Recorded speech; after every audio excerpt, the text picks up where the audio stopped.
Добро вечер. Недела 22 часот. Време за емисија во Центар на YouTube. Јас сум Васко Ефтов, а вие сте на вистинското место, почитувани гледачи, бидејќи во наредните сега не 50 или 60 минути, туку во наредните 2 часа ќе имате ексклузивно интервју со Филип Петровски. На вистинското место сте, почитувани гледачи. Ова интервју нема да ве остави рамнодушни. Ако интервјуто со Лјупчо Палевски Палчо помина така добро, се надам дека приближно, ако не е подобро, ќе помине интервјуто со Филип Петровски. Многу работи ќе отвориме, многу работи ќе осветлиме, многу луѓе ќе се најдат погодини, многу луѓе ќе се најдат разочарани, многу луѓе ќе бидат изненадени. Вие ќе добиете бомбона интервју, кој што ќе ви објасни многу работи што сте чуле во Република Македонија, за кои сте претпоставувале дека се имат случајно, но сте имале некои адекватни факти или реални факти. Ова интервјуто со Филип Петровски го договаравме некаде 2 или 3 месеци, се создадоа услови сега некаде јуни месец оваа година да можеме да го снимеме и да го емитуваме ова интервју. Размислав да го поделам на 2 дела, меѓутоа ќе се изгубеше континуитетот, ќе се изгубеше убавината на интервјуто. Затоа саат и 55 минути интервју со Филип Петровски, останете со нас, сигурно ќе уживате. Филип Петровски, ајде да почнеме од таму кај што се завршува едно интервју. Зошто Филип Петровски не стана лидер на ВМРО ДПМН? Затоа што беше наместен конгресот во Валандово. Јас тоа го кажав пред конгресот, за време на конгресот, после конгресот и го зборувам до ден денеска. Тој конгрес не дозволи слободна волја на делегатите. Се направија 300 акробации за да се постави Мицковски, затоа што се имаше поголем план. Планот го гледаме на дело. Во ВМРО под водство на Мицковски, Македонија има променето име, променет устав, воведена двојазичност, избришени македонци и јасно од преамбулата. Петровски, треба ли повеќе од тоа да објаснам? Обично велат Петровски дека секој принц соно да биде цар или крал. Вие сте биле лидер на млади во ВМРО ДПМН. Јас сум принцот. Унија на млади сили. Во историја на ВМРО, а без малку и во историја на СДСМ, освен на Радмила Шекеринска, немало лидер на подмладок на политичка партија со тако висок рейтинг.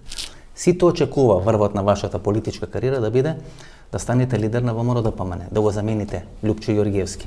Така што кога јас велам зошто не станавте лидер, повеќе мислам на 2003 година.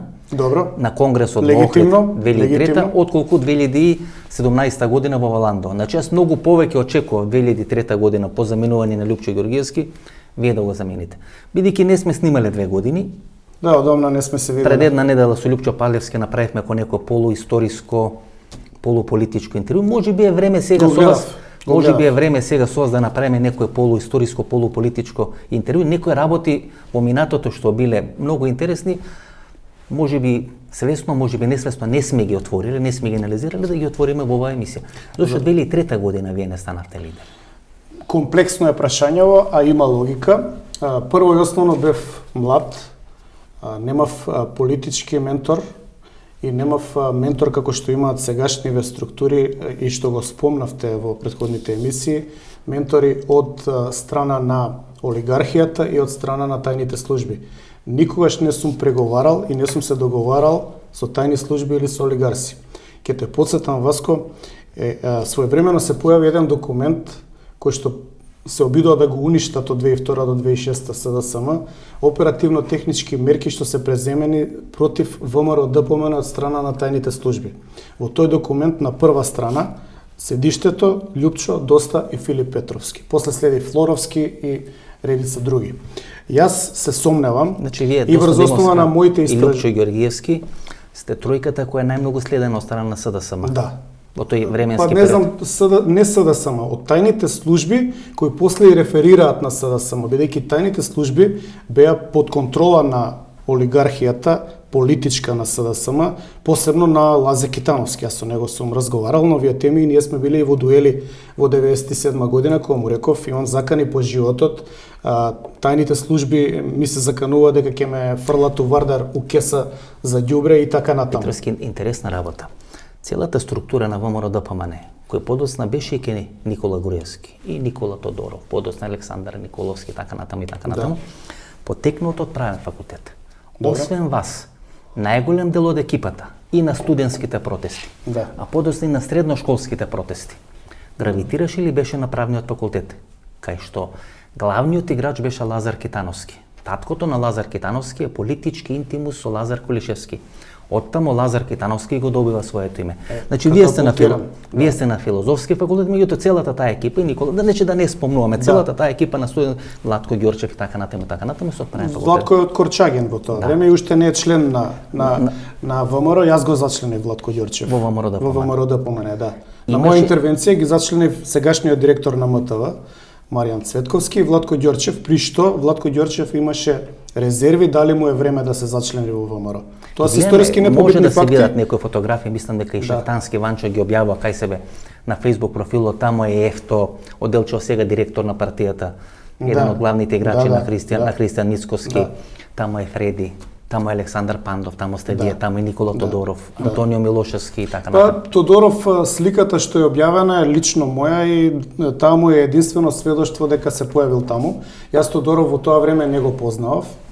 Значи, он е малку помлад од мене, јас не го познав и не го препознав. Он застанал до мене, кога ме сликале на оградата и таа слика ја подоцна ја најдов и ја објавив на еден од моите блогови што ги имав пред 15 години и сум му кажал на него, викам, треба ми заблагодариш за тоа што поради таа слика можеш да се вратиш до 97 година и да кажеш да јас сум учесник во тие битки и тогаш.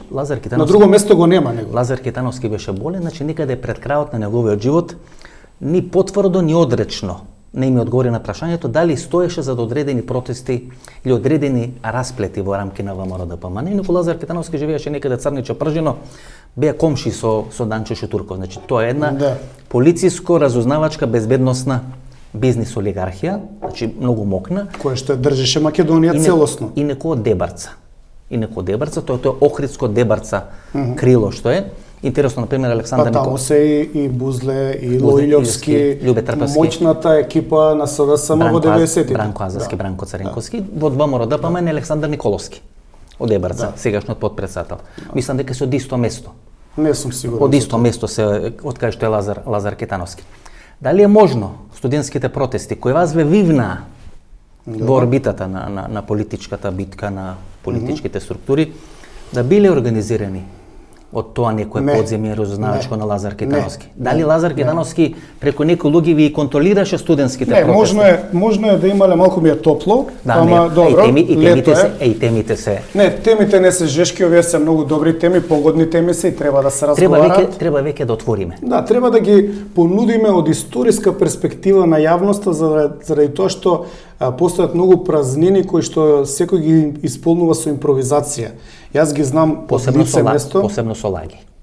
Па нормално малку импровизираат, малку филуваат и малку избислуваат тоа што им одговара за да се импутираат себе во тие игри. Што е со студентските протести? Многу е просто. Студентските протести ги организираше една група на студенти која што не е поврзана со ВМРО ДПМН, не се ни членови на УМС. Тоа е Миријана Китановска со незините двајца први соработници како тело на Сојуз на студенти на педагошки факултет. Не се бави веќе со политика, без малку се. Не, никогаш не се бавела Китановска. Не, ни во јавниот живот. Не, она одбра да не се бави со политика, мене ми рече не сакам да се бавам со политика и јас го испочитував тоа. Меѓутоа кога они тоа го објавија и они објавија дека ќе одат на бојкот од една недела. 97-ма, тука стапив у контакт јас со нив и со мене беше Димитар Димовски. Тоа е една вака изворедно питорескна фигура. Димитар Димовски. Која што сега до Мицковски. Сега е член на извршниот комитет на ВМРО ДПМН. Беше апсен за шпанските скали, ако не се лажам. Да, сега брзо. Неколку месеци беше во притвор. Вие објавувавте некаде пред 3 години одредени досија за Димитар Димовски. Се уште стоите на тоа дека Димитар Димовски бил соработник под псевдоним глумец? Значи тоа не се мои досија, тоа се досија на тајната служба на Македонија, кои што по завршувањето на значењето на законот, значи важноста на законот за отворање на политичките досија, се предадени во Државниот архив на трајно историско чување.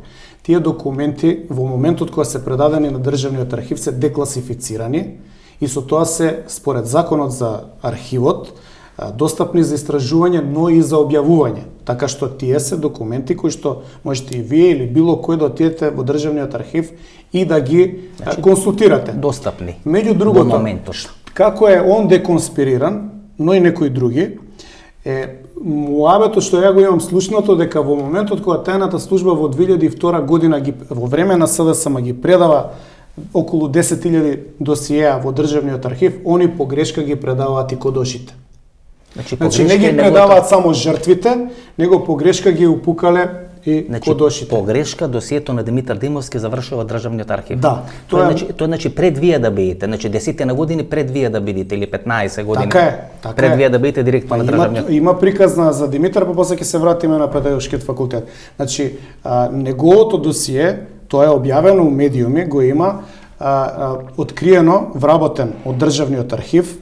И кога го откриле дека, еве, како водечки лик, пошто он кога го напушти ВМРО ДПМН, отиде со Змејко, му беше десна рака на Змејко, тоа е онаа екипа што отиде со Соколов, Змејковски и Димитар Диневски, после сударот со Доста Димовска на Централниот комитет, на кој што јас сум присуствувал, они го напушта, 97 е тоа. Тоа е некаде септември 97 година. Они го напушта. Тоа со станоци во Газибаба, општина Газибаба, во салата на општина Газибаба. Не, Централниот комитет каде што се направи конфликтот меѓу Љупчо и Змејко се одржа во главната сала на Советот на град Скопје. На таа седница сум присуствувал, 6 сата имаше расправија за усвојување на дневниот ред. Змејко сакаше да се стави доарба на Димовска, подпишано од 50 на членови на ЦК, да се разреши Доста Димовска. Љупчо не дозволи тоа и се определи за Доста. Змејко, брат му Лаци и екипата околу нив, со све Димитар Димовски ја напуштија таа седница и после оформија своја партија.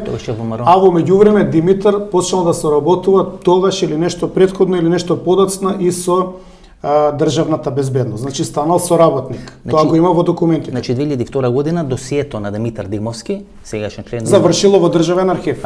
И таму го наоѓаат вработени од државниот архив, кој што завршија во затвор. Тоа е аферата Шпион. Значи Димитар Димовски е иницијалната каписла за аферата Шпион, тоа сакате? Според мои сознанија да, они го уценуваат и му барале 20.000 евра. Он отишол во полиција, си ги пријавил, му дале означени пари и кога им ги давал парите, нив ги уапсија. И така, меѓу другото се одмота клопчето до разузнавачот од Велес и до оние спорни снимки од Халкидики и така натаму. Да, или Халкидики така натаму, снимки кои се давани во Грција. Ја не сум видел такви снимки, но тоа е муабето дека е таа цела екипа од Грција до Унгарија, но и вработени во државниот архив. Значи, ако пробуричкам по меморијата, од вработени во државниот архив, подоцна во домашен притвор, е Владко Стаматовски. Да, он беше и во затвор. Беше во Владко Стаматовски. Еден од луѓето блиски на Доста Димовска. И на Зоран Тодоровски. Таа во наводници пробугарска. Во наводници пробугарска линија. Точно. Тој доаѓа до досието на Димитар Димовски и го оценува. Има и други луѓе, да не ги именувам. Добро. Но има човек кој што ми има кажано во архивот дека мислел дека и него ќе го уапсат кога влегле под полицијата, но него не го уапсиле, овој го уапсија. Како и кој на Димитар Димовски му се заканувал за аферата глумец дека ќе го објави, точно не знам, но знам дека човек од архив е отиден во затвор. Ја знам аферата Шпион и знам дека се фатени кога Димитар Димовски им дал обележани пари. Они го уценувале дека ќе објават јавно преку Београдската линија, нели, Зоран Божиновски. Меѓу другото, нели, ги уценува и бизнисмени, меѓутоа ова го нашле дека ќе го објават него дека соработувал со тајните служби на Македонија, дека го кодешел во ВМРО ДПМН.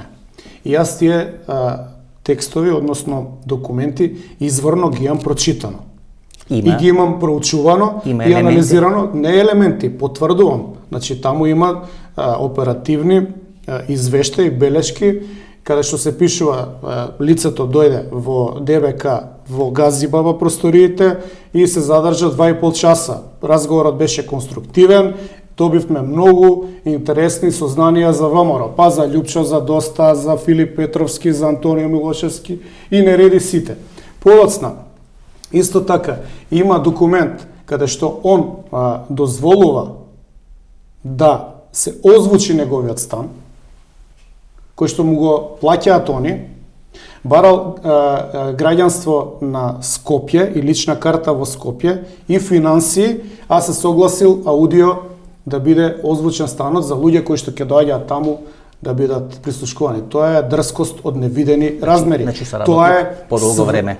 Тоа е свесна соработка. Значи тоа не е не наведување индиректно да не знаеш дека човекот што контактираш пишува извештај. Значи прифатил. Свесна соработка е. И тоа мене многу ме боли, затоа што ја во тие извештаи читав дека он мене ме кодоши во тајните служби на кои се под контрола и кои системот ги користи да ја размонтира ВМРО ДПМН, кои што функционираат и по доаѓањето на ВМРО ДПМН 98 година на власт. Последните извештаи се некаде до 2000 година. Тоа Павле Трајанов го негираше, меѓутоа документите покажуваат нешто сосема друго. Се сеќавате на она емисија Сите луѓе на премиерот? Да. Покони Младенов учествуваше, Еско Ракич и вие. И јас. Значи тоа е една од најгледаните емисии. Пола Македонија Баш ми е драго. Пола Македонија немаше сигнал тогаш што одеше емисијата на Канал 5. Значи драго. Западна Македонија беше целосно исклучен сигнал, дури подоцна помали локални телевизија даваат таа емисија. И таа емисија подоцна закачевме, ја закачев јас на YouTube, значи некои 4 или 5 години подоцна 150-160 илјади има сега гледање на YouTube. И сега пак ја гледаат. Сега пак ќе гледат. Тамо правите вивисекција на луѓе на Никола Груевски. Да. Ова екипа околу Димитар Димовски, Панче Тошковски, тоа е екипа од Министерството за транспорт и врски. Да. Тоа е екипа на Миле Јанакиевски. Да. Дури многумина велат дека овие луѓе кои се сега во ВМРО фигурират како иматели на акции, а главните акции во разни хидроцентрали можеби ги има не они, туку Миле Јанакиевски, можеби Никола Груевски, можеби некои други структури. И јас се сомневам дека не се нивни хидроцентралите. Ако една хидроцентрала неколку милиони евра, а се работи за поголем број на хидроцентрали, такви пари во оваа држава со регуларен бизнис, со отчет и законитост, не можеш да заработиш. И многу е сомнително начинот на кој што е све тоа дојдено до нели концесии, најубавата земја и така натаму. Одбрано по ПС. Ама па и од тие игранки се појавува исто Димитар Димовски. Се појавува. Тој има акции во тоа. Да. Има дел од структурата, значи Панче Тошковски, тоа е Пелистерка, Империја и така натаму. И тој е вработен на Министерство за транспорт и врски. Јанушев е вработен во Министерството. Тоа е екипата на Миле Јанакиевски. Во емисијата што ја спомнуваш, јас го анализирав Миле. И таму ти кажа во таа емисија изворно, сега ќе повторам дека Миле е човек кој што го обожува Бранко Црвенковски, кога студираат во Солун, он има постер од Бранко Црвенковски. Како знам? Знам од изворедно блиска особа на нив, што била женска особа во станот, која што подоцна беше моја сопруга. Значи, точно знам од прва рака. Значи од прва рака. Значи јас никогаш не би си дозволил вака жестоки работи, ако не се потврдени. Вака тешки работи како за Димитар Димовски дека е глумец или дека овој го обожувал Миле Бранко Црвенковски, никогаш ја тоа не би го кажала ако не сум 100% убеден дека изворот информацијата ми се точни. Инаку Димитар Димовски уште пред 3 години го има моето видео на Facebook, јавно објавено 150.000 прегледи има видеото. Не реагира. Па не реагира, како ќе реагира? Ги има документите државата дека соработувал. Петровски, да ве надополнам. Во Солун студират братучетот на Зоран Заев, Трајче Заев и синот на Цветанка Ивановска. И Дејан Панделевски. И Дејан Панделевски. Тоа е екипата, нели? И уште некои други. И уште некои други. Дел се блиски до Зоран Заев, нели? Дел се Империја, целата екипа околу Империја. Но кога спомнавте Димитар Димовски и Борис Мејковски, вие сте прв пат делегат на Конгрес 95-та година, тој Кичевскиот конгрес. Лјупчо Георгиевски признава дека сака да поднесе оставка, дека еднаш и поднел оставка на Кичевскиот конгрес, па го предубедуваат, па го носат, па го убедуваат и така натаму. На крај се повлекува, не поднесува оставка. Еден драматичен конгрес е Кичевскиот конгрес. Да, го памтам. Значи, игранките околу конгресот беа дали ВМРО ќе го има својот втор конгрес, бидејќи првиот конгрес е во Прилеп 91 и овој требаше последството да биде вториот конгрес во Кичево 95 година. Доаѓа во изворедно тешки околности кога ВМРО 94 ги бојкотира изборите, што е за мене изворедно сомнителна работа до ден денеска. И го остава на Бранко Црвенковски чиста позиција 4 години во парламентот да ја заврши приватизацијата на Република Македонија, што подоцна ми се чини му беше на некој начин заблагодарено на Лјупчо, му оставија дел од трошките да ги приватизира и он и луѓето околу него. Значи, во тој период јас памтам, бидејќи бев во раководството на Подмладокот, и бев секојдневно во штабот не влегуваше никој. ВМРО беше во тешка илегала и се водеа внатре битки за превласт. И тука се определува партијата, тогаш се појавува и Љубе Бошковски, доаѓа од Хрватска. Значи, партијата одлучи да го именува како 10-ти конгрес за да го прифати историското наследство, тоа е под влијание на Змејковски. Значи под влијание на Змејковски? Да. Не на Димовски, на Лјупчо Ѓорѓевски? Ја мислам дека е под влијание на Змејковски. Знаете, видите, Петровски, тука правите многу сериозен проблем за партијата, бидејќи сите тие некои црни дамки од историјата на ВМРО, со тоа што Кичевскиот конгрес место да е втори станува 10-ти конгрес на партијата, да, вие ги презимате на себе. Точно. И убиствата, и предавствата, и Ванчо Михајлов, и бугарштината, и све, ВМРО тоа го презима на себе. Да беше втор конгрес, вие ќе бевте чиста партија, ослободени, изчистени од некои историски, идеолошки дамки, така натаму. Васко, значи, ако зборуваш, еве да зборам низ призма на политичка идеологија, што за мене е основен интерес кога станува збор за историското ВМРО. Призмата на таа идеологија е многу значајна да се земе у континуитет заради идејата за независна држава. Сега ВМРО си има своји проблеми. Не мислите дека службите ви подметна кукавичко јајце? Со тоа што ви направија Кичевскиот конгрес да биде 10-ти конгрес, вие станавте ранливи на бугарско прашање, на Ванчо Михајлов. Видите, 40-50 години службите на исти модел го работеа Ванчо Михајлов. Ма не е спорно тоа. Значи на исти модел го работеа. И секој што беше против Тито, Колишевски, социјализмот и така натаму го нарекува Ванчо Михајловист. Така е. Од 95-та година етикетата беше залепена на целата партија. Да, ама значи, сега па бугарофили во државата се Заев и екипата. Нововрховистите. Нововрховисти се на Заев целата екипа. Овие се поврзани со Белград. Сега Валјевци ги викаат. Да, поврзани со Белград. Александар Раковиќ се вели во времето на Никола Груевски партијата е од Софија, извадена од преградките на Софија и врзана со Белград. И тоа не можеме да го негираме сега. За жал. Но во тоа време... Ајде да имаме 95-та година. Што се случи од 90? Она што мене ме интересира, зборувам низ идеолошка и историска призма, на која што сум посветил многу време и размислување и истражувања, беше да се извлече едно следство, да се врзат конгресите, да се поврзе историскиот фатум на државата, на територијата и на партијата.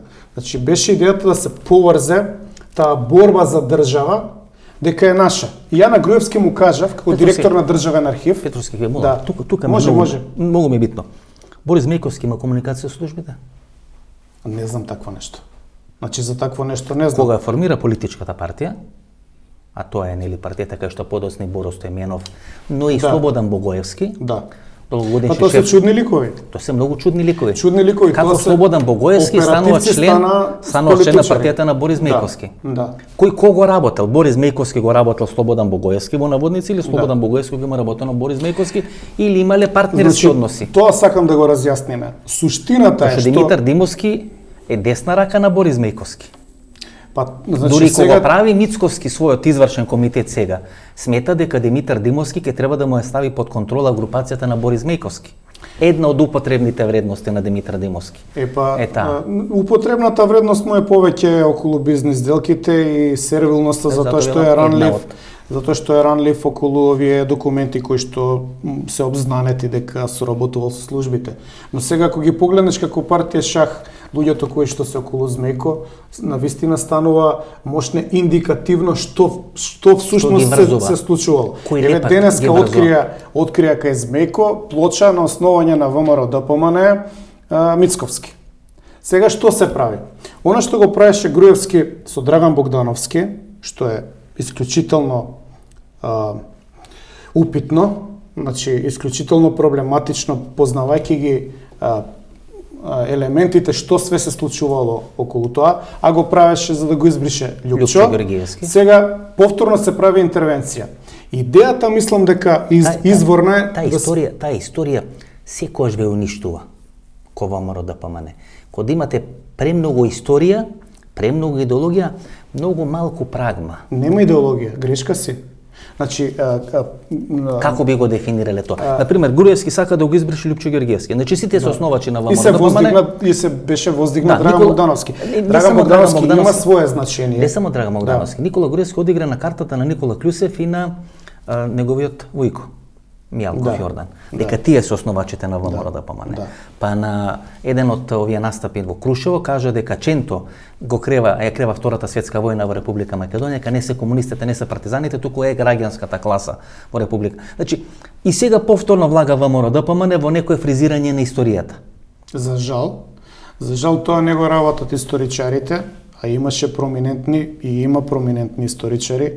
Имаше затоа што Зоран Тодоровски е починат, а он беше еден од најзначајните познавачи на историјата на ВМРО, бидејќи магистратурата му е ВМРО 18-24, а докторатот му е ВМРО 24-34. Секој беше за пробугарска линија Зоран Тодоровски. Види, значи... И бугарите реално од своите архиви му ги даваа ексклузивните материјали на Зоран Тодоровски. Но тоа е дел од историјата. Татко му беше во Идризово, нели? Да. Ги мачеше луѓето во Идризово. Значи тоа е една многу обскурна историска фигура. Има спорни елементи. Меѓутоа он го познаваше многу добро ВМРО. И имаше влијание. Тука е еден Жежов и така натаму. Меѓутоа тој инсистира вие да бидете негов наследник на директорската позиција во Државната архивна република. Што мене ме изненади, меѓутоа јас и он долго време работевме на следењето на тајната служба на ВМРО ДПМН. И он свати дека само јас ги поседувам документите кои што беа уништени и ги немаше во државниот архив. Тие документи јас ги добив како пратеник, бидејќи бев во комисијата за контрола на државната безбедност и агенцијата за разузнавање член. И меѓу другото доста Димовска, не знам зошто, еден ден ме повика и ми даде материјал како министер за полиција и ми рече ова се документи како е следено ВМРО. И јас, таков каков што сум, ги сочував и тие останаа кај мене во мојата библиотека, во мојата документација. Петровски, вие никогаш не важевте за тоа пробугарско крило. Никогаш. Напротив, тоа пробугарско крило се обидуваше на сите начини да ве елиминира. Бидејќи сте од Куманово, многу повеќе ви припишува дека инклинирате кон просрпското крило, 63-та пешадиска бригада дивизија. Не, пешадиска, Подобранска. Подобранска, дека таму сте служеле воен рок и така натаму. Точно, па Југославија беше. Служевте у 63-та Подобранска. Да.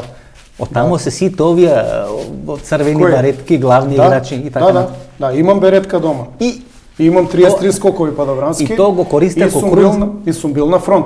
И тоа го користе како крунски доказ дека вие сте всушност логистика или алатка на Белград инфилтрирано во ВМРО. Сега не велам дека така. Јас велам дека тоа ваше во наводници службување или војување во таа 63-та Подобранска бригада го користе како крунски доказ за тоа ваше србување, денунцирање, блискост до Белград, подметнување, да. Од една страна ме толчеше тајната служба поради овој документ што ти кажав за следење и демонтирање на ВМРО ДПМН. Од друга страна ме толчеше една линија на доста Димовска затоа што ме немаше под контрола. Не затоа што ми имал мене некој друг под контрола. И ќе ти кажам, ќе поставам едно прашање. Јас да бев под контрола на некои странски служби, како што Заев вика во своите SMS-и ме спремаат одгоре, како што Мицковски манифестира послушност према еден Бојко Борисов, да кажеме, каде што како мали деца разговараат со него. Јас да бев под контрола така на службите, немаше ли да ме инсталираат? Ке бевте лидер више. Ке бевте премиер. Па нели е крунски доказ тоа дека не ме контролира ниту една служба. Но точно е, бев 63-та Подобранска бригада, бев доброволно, затоа што една моја екипа, другари од Куманово, бевме подобранци во Доне Божинов, клубот во Куманово пред војска и се пријавивме да се бидеме подобранци во војска. Умеѓу време не најде војна во Словенија и во Хрватска. И јас имам луѓе што загинале на фронт покрај мене. Петровски, тоа беше Југославија, ние сме раснати у тоа време. Во тој конфликт, да. Борис Мејковски доста Димовска. Вие сте на страна на Борис Мејковски. Не, јас не или како младинска структура. Значи, иницијативата за смена на доста Димовска... Да, од Снајперот. И Снајперот беше близок со Змејко. Со Змејковски. А Снајперот, значи, да објасниме, Зоран Петревски, тој е претходниот председател пред мене на Подмладокот. И, тоа е екипата со Станов. Да, и после он замина исто со Змејко. Си замина со Си замина. Подоцна Никола Груевски го врати во партијата. Нему да беше пратеник еден Беше пратеник и после си стана нотар. Нотар си стана. Да. Значи таму потекнува иницијативата, нели, да се смени доста Димовска од младинската структура и да се застави на страна на Борис Мејковски. Борис Мејковски затоа што таа структура беше блиска до Змејко и не беше таа просрпска или не знам каква структура. Ние бевме деца. Значи да ти објаснам пластично, јас имав 24 години кога беше конгресот во Кичево, а 97 година имав 26 години кога настанаа судирите. Не дека многу сме разбирале политика. И тоа сакам јавно да кажам. 24 години, 25 години стана лидер на ВМРО да помане. Велите 2003 сте биле млад, сте имале 30. Ама они го зимаат, сега јас низ историска перспектива ти кажам како точно го зимаат, човек што приближува на 50 години. Брада, личи го Джим Морисон да го земе да го води покретот. Со бидоти со Димитар Апасиев да го направи истото, но не е тој материјал, не лепи, нема таква харизма. Очигледно е дека со интервенции го градат, тоа се гледа дека има широка медиумска и пропагандна поддршка од наша страна, што ми е чудно искрено. Да, малку е чудно, морам да признам. 97 година се случуваат расколи во ВМРО ДПМН, кога Бранко Царенковски е во нокдаун. Да. Значи Бранко Царенковски му се случува тат, се тетерави на стаклени нозе како боксер после 2-3 нокдауни претрпени, значи вие требаше само да го дувните Бранко Царенковски. Имаше интервенција од странците. Таа изворно ја знам. Значи 97 година беа протестите во февруари и мај. Почна во јануари, па имаше ферија на студентите меѓу два семестри, па продолживме кога почна вториот семестар. Во меѓувреме Бранко го донесе законот за педагошки факултет, додека беа отсутни студентите од Скопје. И првиот ден кога се вратија ние продолживме. ВМРО го имаше најавено тој митинг фамозен. Стоп на економското пропаѓање на Македонија за март, а го одржа на 15 мај. Тука му даде ВМРО ДПМН шанса на Бранко. Или некој од внатре, што историјата треба да го верифицира, кој на кого извршил притисок, да партијата кога ние бевме на улица како студенти 40 дена, кога цел народ беше на улица, доаѓа стечени работници, имаше многу голем револт. Тоа беа најголеми протести, реално. Да партијата не се извозе на тој бран, него му се даде на Бранко 45 до 60 дена раат за да се соземе и да не се продолжи на таа тензична, ако сакате и националистичка линија, што можеше да го бутне, но се одржа митинг кој што беше од сат време и се заврши све. И после тоа беше мирен до редовниот. ВМРО дури и откажа еден или два митинзи. Па тој се помести од март во мај. Да, тие се 60 дена. За да не наштети на државата, да може и просто на Бранко да расчисти со на изјава ни СДСМ, ни Свети СДСМ, за октопод. Да му се остави простор, нели, да се види дали ќе биде консеквентен и ќе спроведи таа изјава или тоа ветување кој разбира се знаеше дека нема да го направи тоа.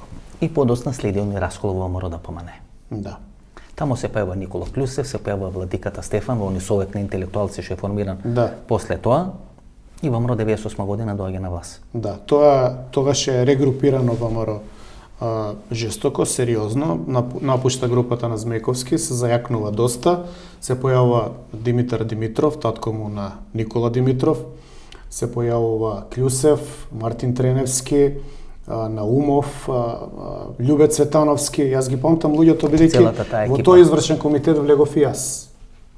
И јас бев член на тој извршен комитет. Кога почна Лјупчо Ѓоргиевски да се плаши од вас?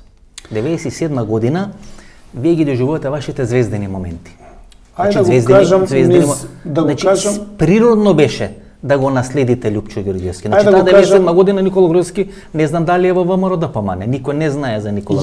Еве ќе потврдам. Значи е во ВМРО ДПМН. Васко, јас сум човек што стои позади своите ставови.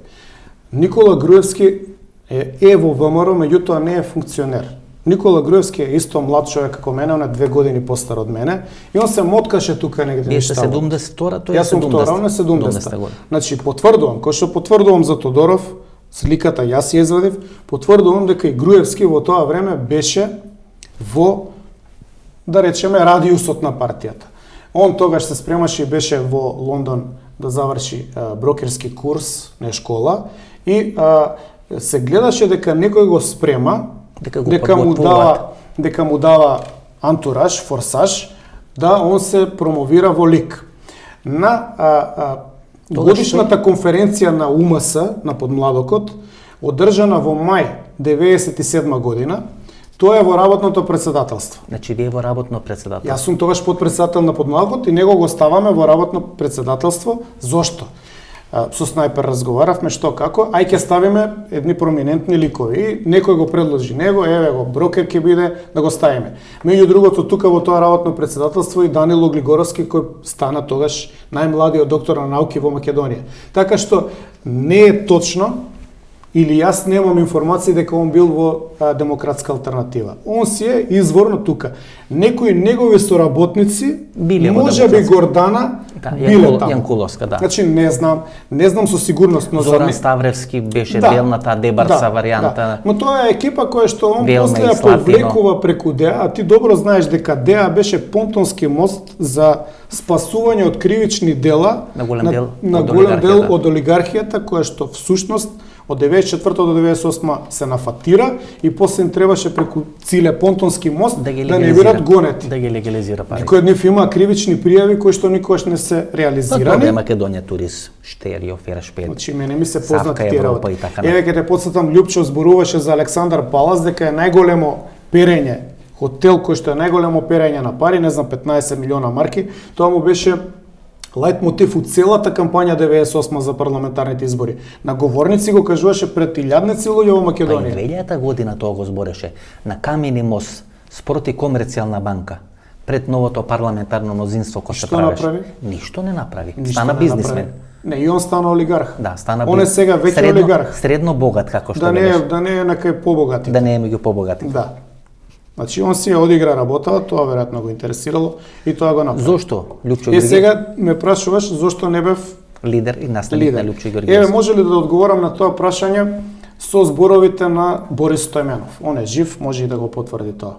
98 година, значи 97 правиме ние во Драмски театар со 200 делегати. Во меѓувреме 97 година се протестите, ја од подпредседател крајот на годината станувам председател, правиме годишна конференција во мај 98 година, значи 4-5 месеци пред изборите, пред пуна универзална сала. 1572 седишта плюс 200 луѓе на стоење. Крца салата. Пука салата. Таму го имам јас мојот говор на кој што има 45 секунди аплауз. Тоа го има на YouTube, може да се најде, станува цела сала. И јас тоа го доживувам како нешто што е инхерентно на ВМРО ДПМН и јас таму у тој говор кажувам, почитувам председателя, му се обраќам на Љупчо, УМС е спремна за победа на овие парламентарни избори. Станува цела сала, аплодира. И сега години после тоа, кога се обидува мене Стојменов да ме привлече како пратеник во партијата негова, кој се прави новото парламентарно, ми вика, у присуство на Змејковски, знаеш ли, вика ти, кога цела сала ти стана и аплодираше, каква фаца направи Љупчо Ѓорѓиевски? Се разбира, не знаев. Борис Стојменов, тоа беше подпредседател на партија и до него седеше на таа конференција. Од една страна доста, од друга страна главниот финансиер во тој момент е Борис Стојменов.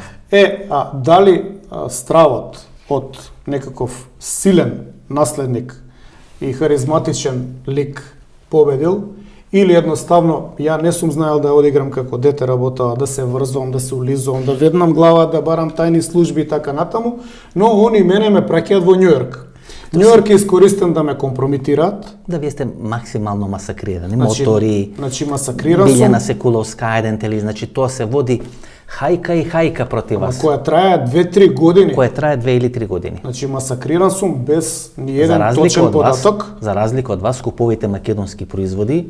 Никола Груевски, групацијата Форум на Сашо Ордановски на Гюнер Исмаил, тамо се крева, овде се спушта. Ете како велат, принцот е син до 18 години. После 18 години е наследник на престолот. Вие сте биле син во наводници на Љупчо Ѓорѓиевски до 18 години, после 18 години сте биле конкурент за престолот. Љупчо Ѓорѓиевски очигледно се плашел од вас. Имало ли обид да го рушите Љупчо Ѓорѓиевски?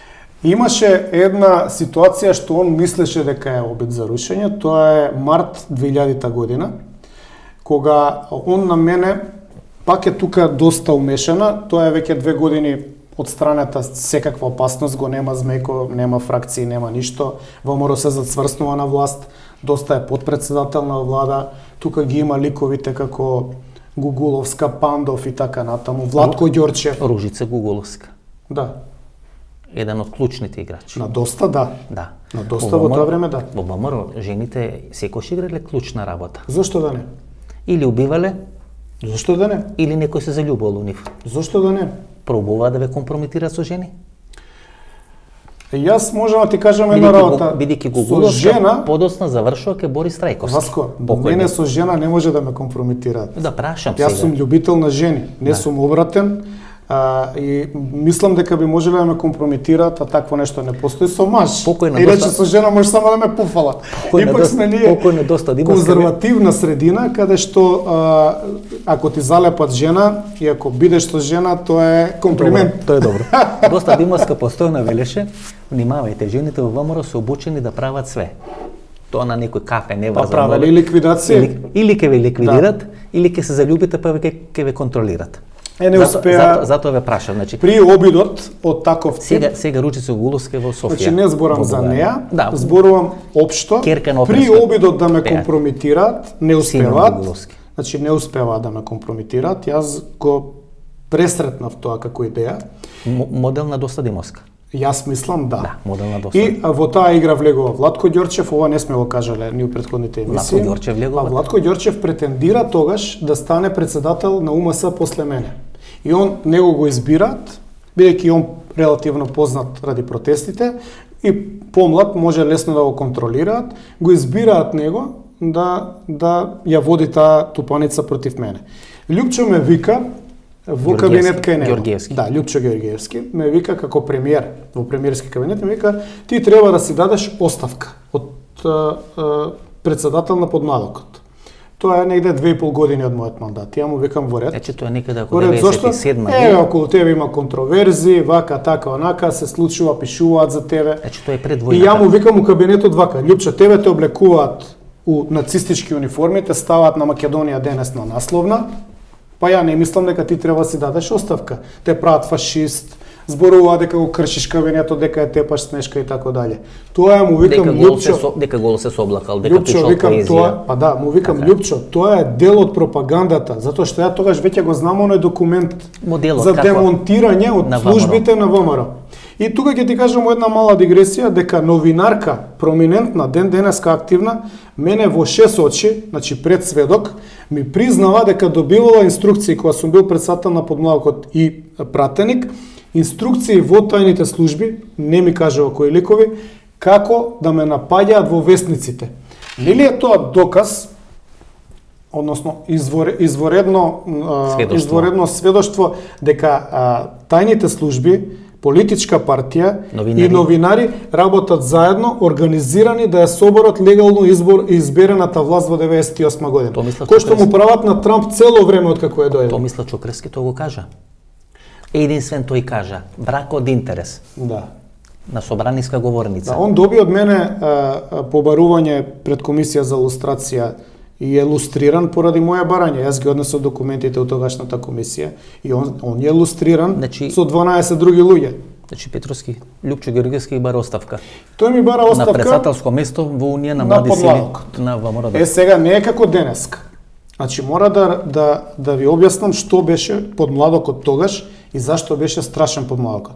Сега може да си ги собере Мицко на состанок и со одлука да го разрешат и да го постават било кој за председател на подмладокот. Тогаш не го поставуваше ни Лјупчо, ни извршниот комитет на партијата, туку Централен комитет на подмладокот, кој што беше држава од држава, си бираше сам свој председател од своји делегати низ цела Македонија. Тоа беа И демократски- тоа тоа беа за сега демократски времиња. е демократија од невидени размери. Апсолутно. И јас И во новинарството, и во политиката, тогашното време е синоним за демократија во однос на ова што Па сега јас се случи. потекнувам од такво милје. Јас сум биран од страна на целокупниот подмладок, врз основа на тоа што ме препознавале, сум имал минат труд, никој не ми бил ни братучет, ни роднина, нити дел од моја фирма, туку знаеле, ова е човекот што беше по улициве и ова е човек кој што направи ова и ова. Петровски. Меѓу другото, Филип Петровски, односно мојата екипа, го оформи Министерството за млади и спорт. Тоа што го ветивме во државата, еве младите ако не знаат сега Агенција за млади и спорт е моја идеја и е добила живот баш на тој обзнаната на тој состанок во универзална сала во програма, објавена во програма, значи со документ. Тоа е историски проверливо и сега постои. Петровски, и затоа имавме да се вратиме да. на Лјупчо Ѓорѓевски бар оставка. Да. И што правите вие? Јас го правам следно. Свикувам Централен комитет на подмладокот и нудам оставка. Значи ја понудувате оставката. Значи на Централниот комитет му викам дојде до одредени недоразбирања. Тој Централен комитет исто се одржува во големата сала на град Скопје. И викам вака, јас ви нудам оставка, меѓутоа давам извештај што сум сработил до сега. И меѓу другото наведувам што све е направено за УМС и за младинската политика во државата. Се отвара расправа, почнува да искачаат од Крива Паланка до Ресен, дискутираат 3-4 сата момциве, тоа е врв на демократија, сосема поинаку од тоа како денеска функционираат партиите. И едно сеќавање мое зашто така треба и денеска да функционираат и да имаат право членовите да влијаат врз политиката на партијата, што е grassroots movement, што е потребен за демократски капацитет да се развива кај луѓето. Ви гласаат доверба тогаш? Ми гласаат, јас нудам да ми изгласаат недоверба, меѓутоа со 69 спрема 4 се отфрла недовербата и Владко Ѓорчев со една екипа околу него, Пандов не ни доаѓа. Пандов, вашиот не ни доаѓа. Не доаѓа, вика јас дигнав раце тогаш. Но на конгресот во Валандо кој се бира Мицкоски и Даштевски, Пандов седат да може да се бира. А не се делегати. А не се делегати. Значи они се таму поставени како класично милје. Јас им се извинувам ако се навредат. Јас и со Пандов сум добар сум и со Даштевски. Даштевски ми е другар 25 години. После конгресот... Но не се делегати у Валандо, збориме 2017, само се дегресија прави. Они се повикани во Валандова за да ме покријат мене. И тоа го прифаќаат, се ставаат у одела и седат во вториот ред, во близина на Мицковски, главно во кадрите, за да се создаде една слика на Потемкиново село, дека проминентните, препознатливите, ликови, десничарски идеолошки фигури, што имаат grassroots, корен во партијата и во членството, го подржуваат Мицковски. Они не ни гласаат, они не се ни делегати, они се таму декорација. Жалам што морам да го кажам тоа, меѓутоа, како рече, драг ми е Платон, ама подрага ми е вистината Аристотел. Ке се вратиме на тој конгрес 2017-та, значи, тамо е интересно. Вистината ми е подрага, мора да се знае. Ова може да нема никаква политичка значителност како интервју, но пред историјата мора да остане. Петровски, ке се вратиме на тој конгрес во Валандо, тамо до Мицкоски седе Никола Груевски, Мане Яковлевски. Да, една битна фигура, ке се вратиме. Значи, да идеме со оставката на Лјупче. Значи, тука, вас ви се изгласува доверба. Не ми се изгласува. Владко Ѓорчев... Не, друго се случи. Јас ги разрешив. Значи, јас имав спремна варијанта, ако не ми изгласаат недоверба, како да постапам понатак. Значи, кога добив доверба со 69-4, бидејќи главниот удар беше во тие што се од мене изберени и понудени како извршен комитет на Централниот комитет, големото тело, значи како извршна власт на парламентарна власт, тогаш ја му кажам на Централниот, сега овој извршен мој, ве молам да го разрешите и да ми дадете шанса да назначам други луѓе. И ги разрешија.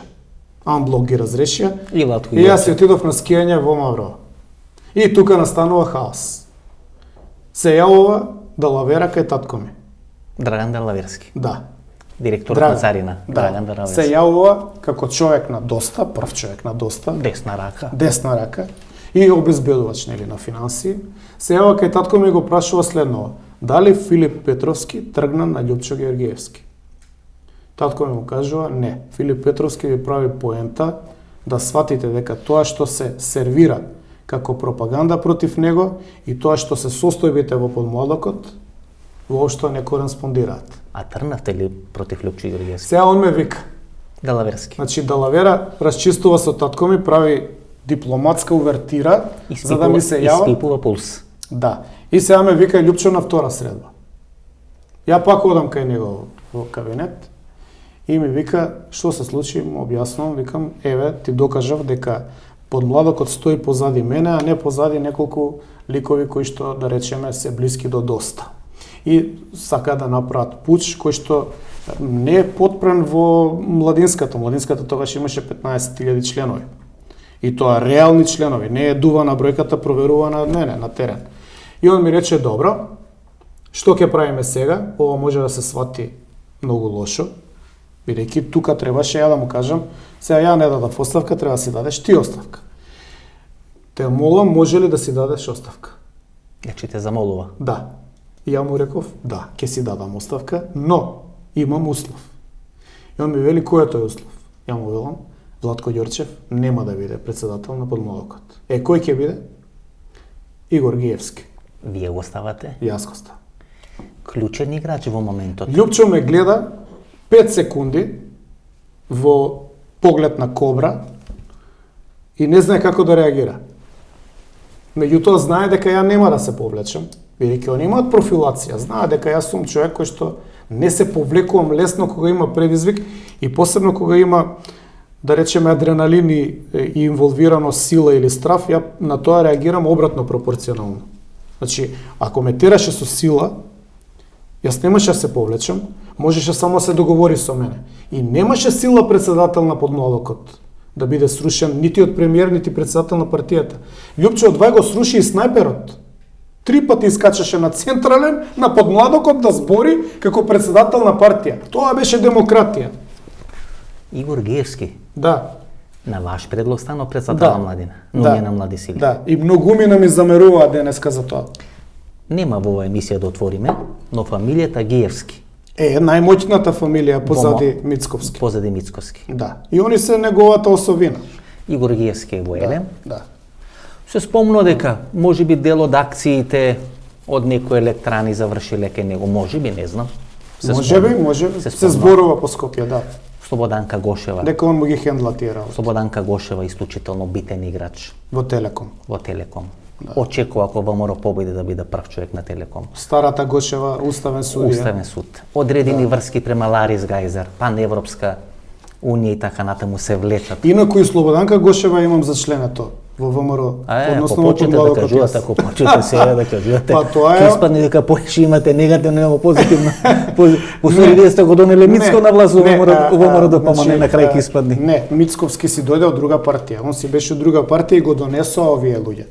Значи, он се зближува со Димитар Димовски и со Микев Панкерот, се зближува на студентските избори во 2000-та кога он се надпреварува против нас. Да го завршиме, па ќе дојме до конгресот на овам. Со Антонио Милошовски, со Тодоров, Никола и така натаму. Значи, вие сте во она структура на студентските протести. Тодоров не е во структурата. Он е само учесник. Снимене, нели тамо, со мала... Али тука е. Тама е пратеник од Фреди. Да, и Фреди не е директно во организацијата, но е како едно младо дете. Владко Ѓорчев и така натаму. Владко е, влегува во шаторот. Вашиот конфликт со Антонио Милошевски, поради што и од кога датира?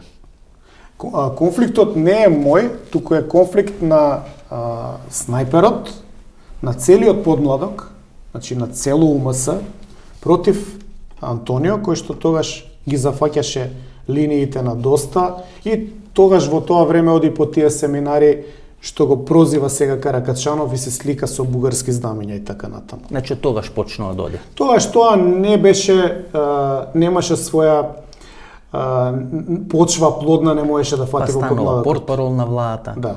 Инсистирање на доста Димовска и подоцна заминува нели пред војната на студентски. Не знаеш, он прво станува шеф на кабинет на доста Димовска. Шеф на кабинет станува? Да. Таа позиција прво ја држи Даштевски, Александар на мој предлог. Да.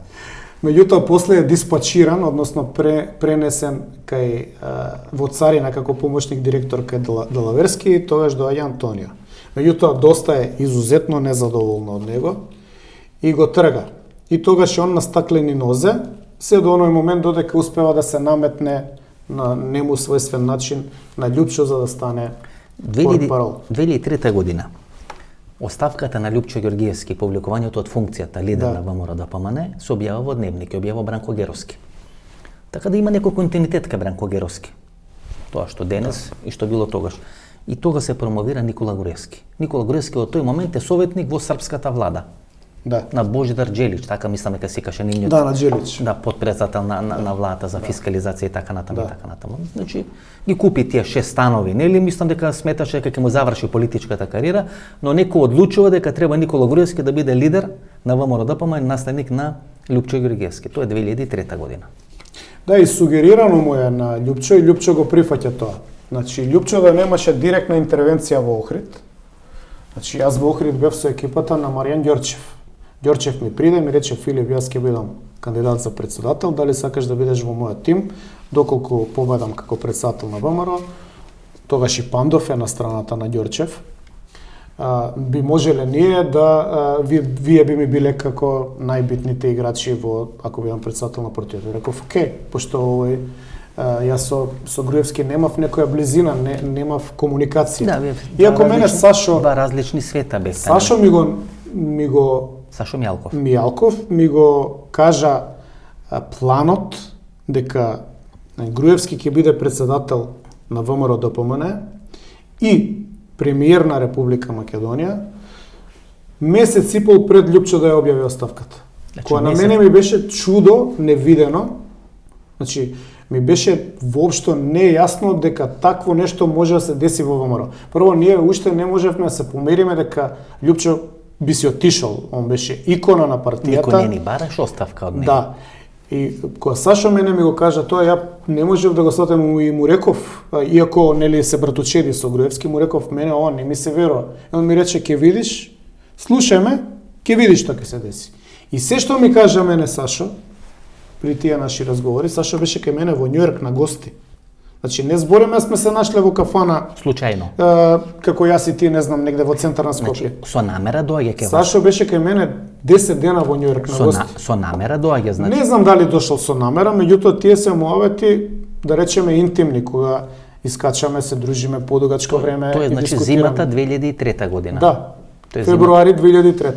Значи, месец и пол дена Пред да објави Лјупчо. да објави Лјупчо. На мене ми беше тотално нејасно, неприфатливо, немаше концепција ние кои што расневме со тоа ВМРО 90-тите да сватиме дека тоа ВМРО може да биде без Лјупчо. Тој конгрес во Охрид е на 24 април, он 24 мај. Не, на 24 мај, така. Да, не е 3 мај. 2-3 мај, на почеток на мај. Ќе проверам, мислам дека е 24. Битно мај Охрид. Да, 24 мај. И таму сум делегат. Таму се делегат и таму се оние приказни дека сте носени на Срет езеро, вие и други. Не сум јас. Ама има делегати. Кои се носени на Други приказни има кои што не ги знаеш сигурно и фала ти за прашањето. Таму се случува следно. УМС има 40 делегати. Јас го викам Гиевски и му викам: вака ќе направиме. Ќе ми 30 делегати беа потребни за председател на партија. Ќе ми ги даеш, викам, сега 40 делегати. Меѓутоа, он веќе се зацврснува. Во 2000-та го избравме, го подтурнав јас, а ова е 2003-та, значи веќе 3 години Гиевски е председател на подмлада. Има можност да направи екипа своја. Да. И тука више се зацврснати доста. Ја му викам вака: сметам дека честа и угледот и еден морален, една морална вертикала треба да е основа во политиката и тоа го сметам и денеска. И затоа вака отворено зборам.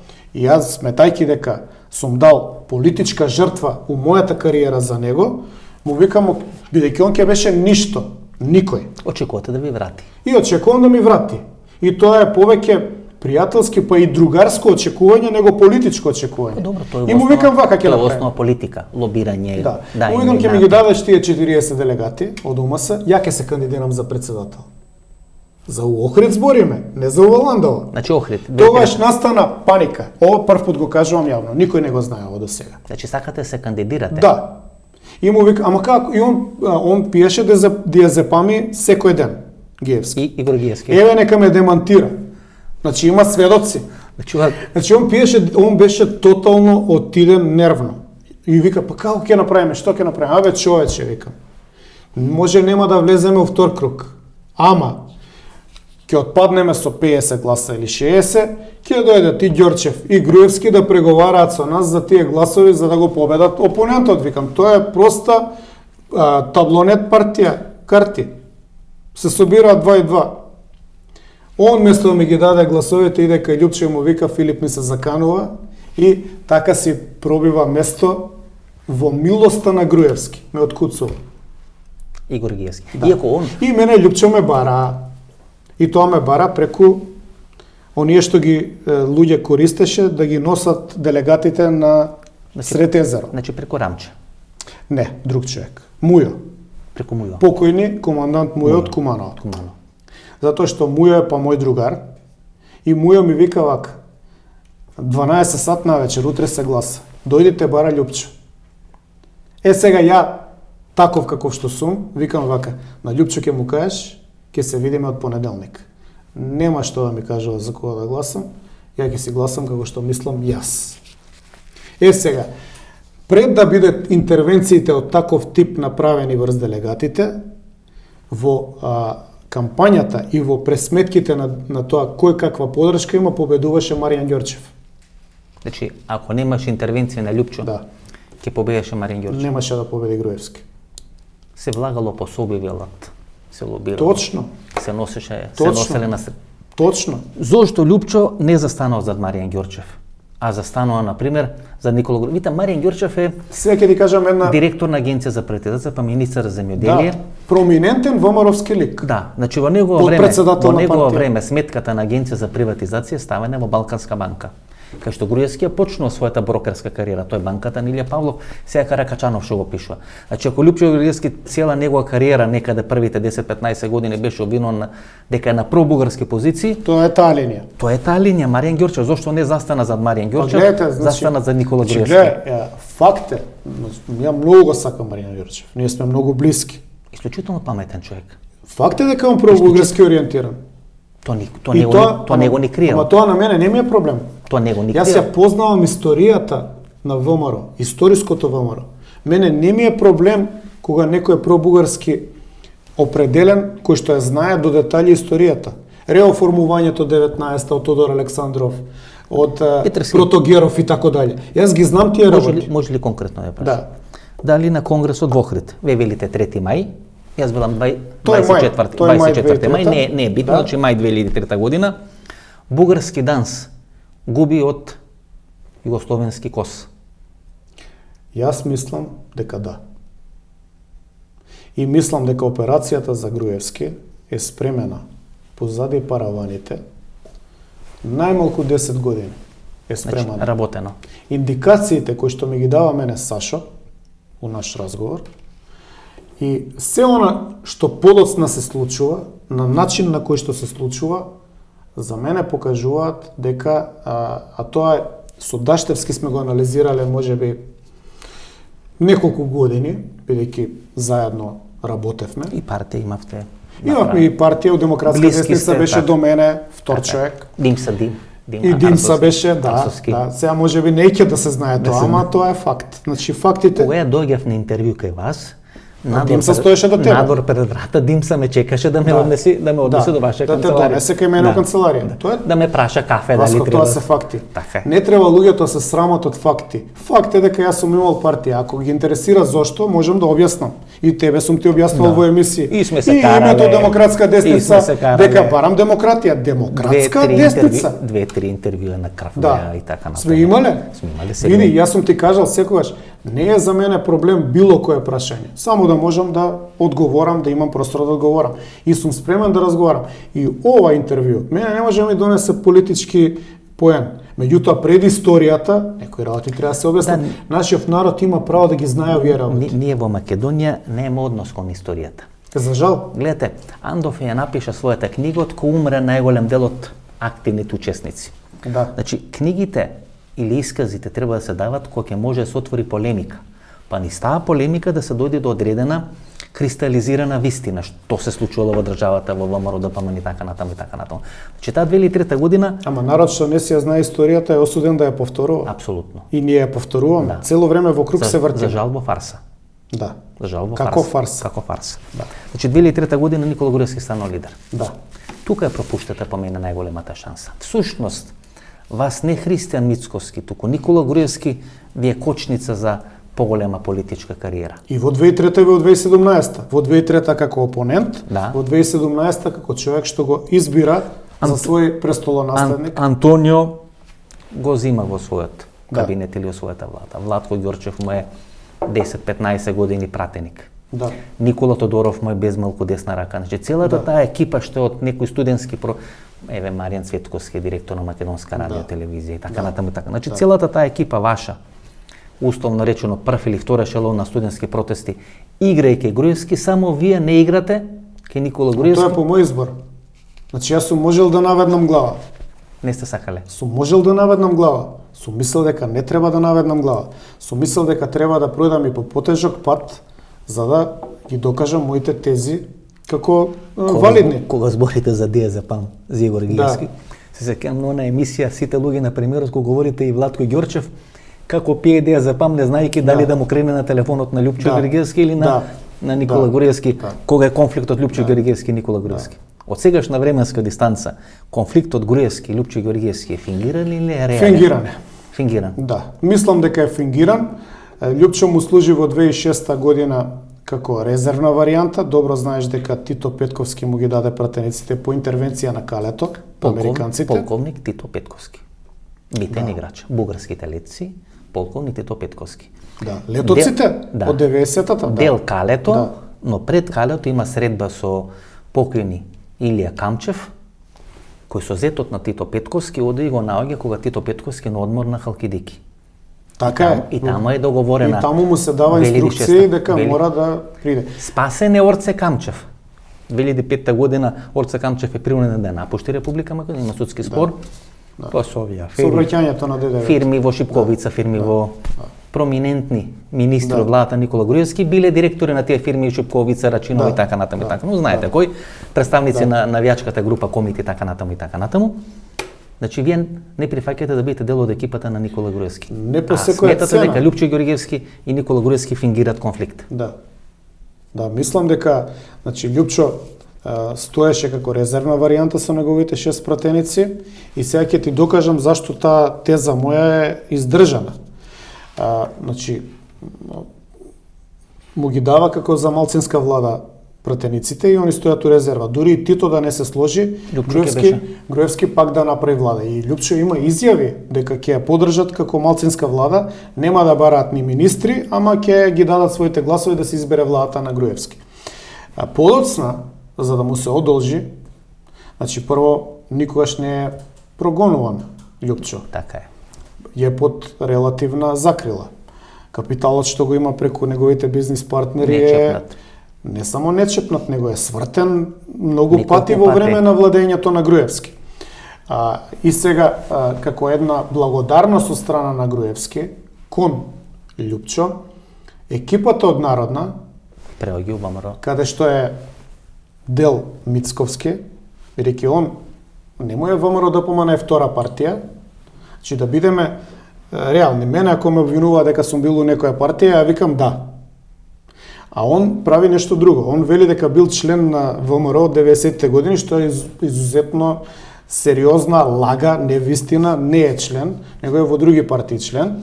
Па после оди во Народна, па после се повлекува преку групата од Народна, Спиро Ристовски, Гиевски и другите се праќа во ВМРО. Има една теза. Односно преминува во ВМРО. Има една теза Петровски која дека подолго време ја анализирам и се обидувам нели да најам луѓе со кои можам да ја искоментирам.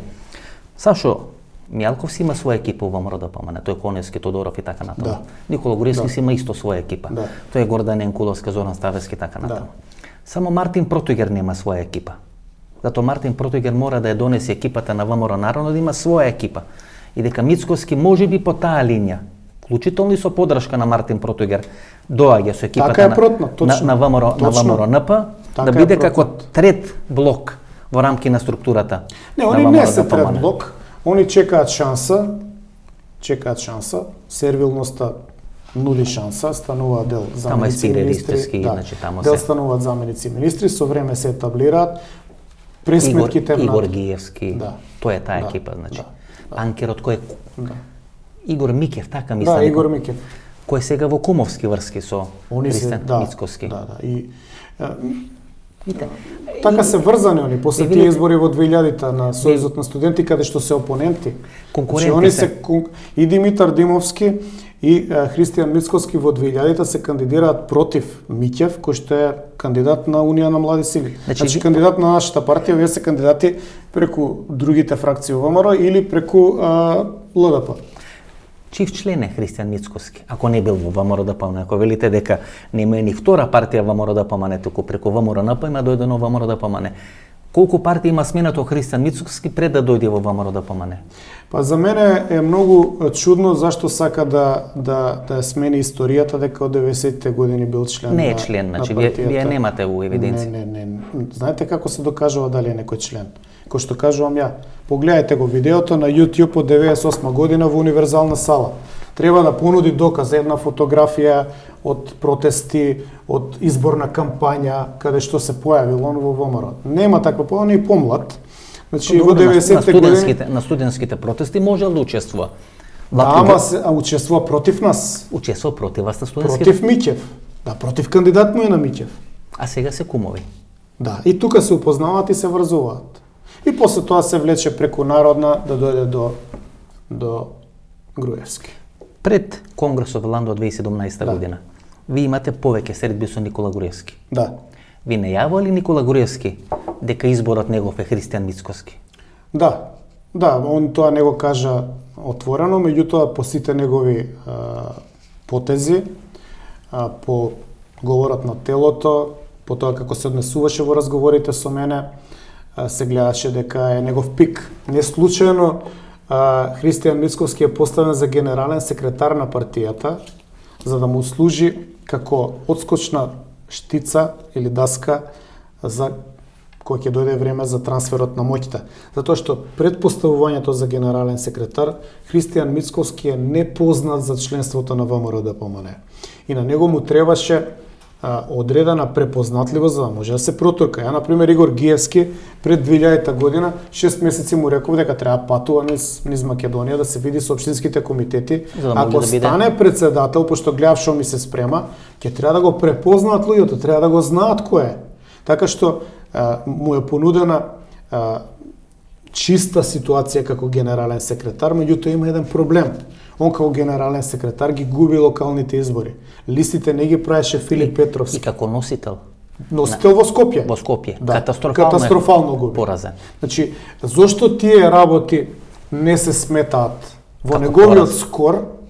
Не знам, веројатно за да се филува или да се фризира историјата. Меѓутоа, таму кај што ја води Мицковски рамо до рамо со Груевски партијата губи катастрофално.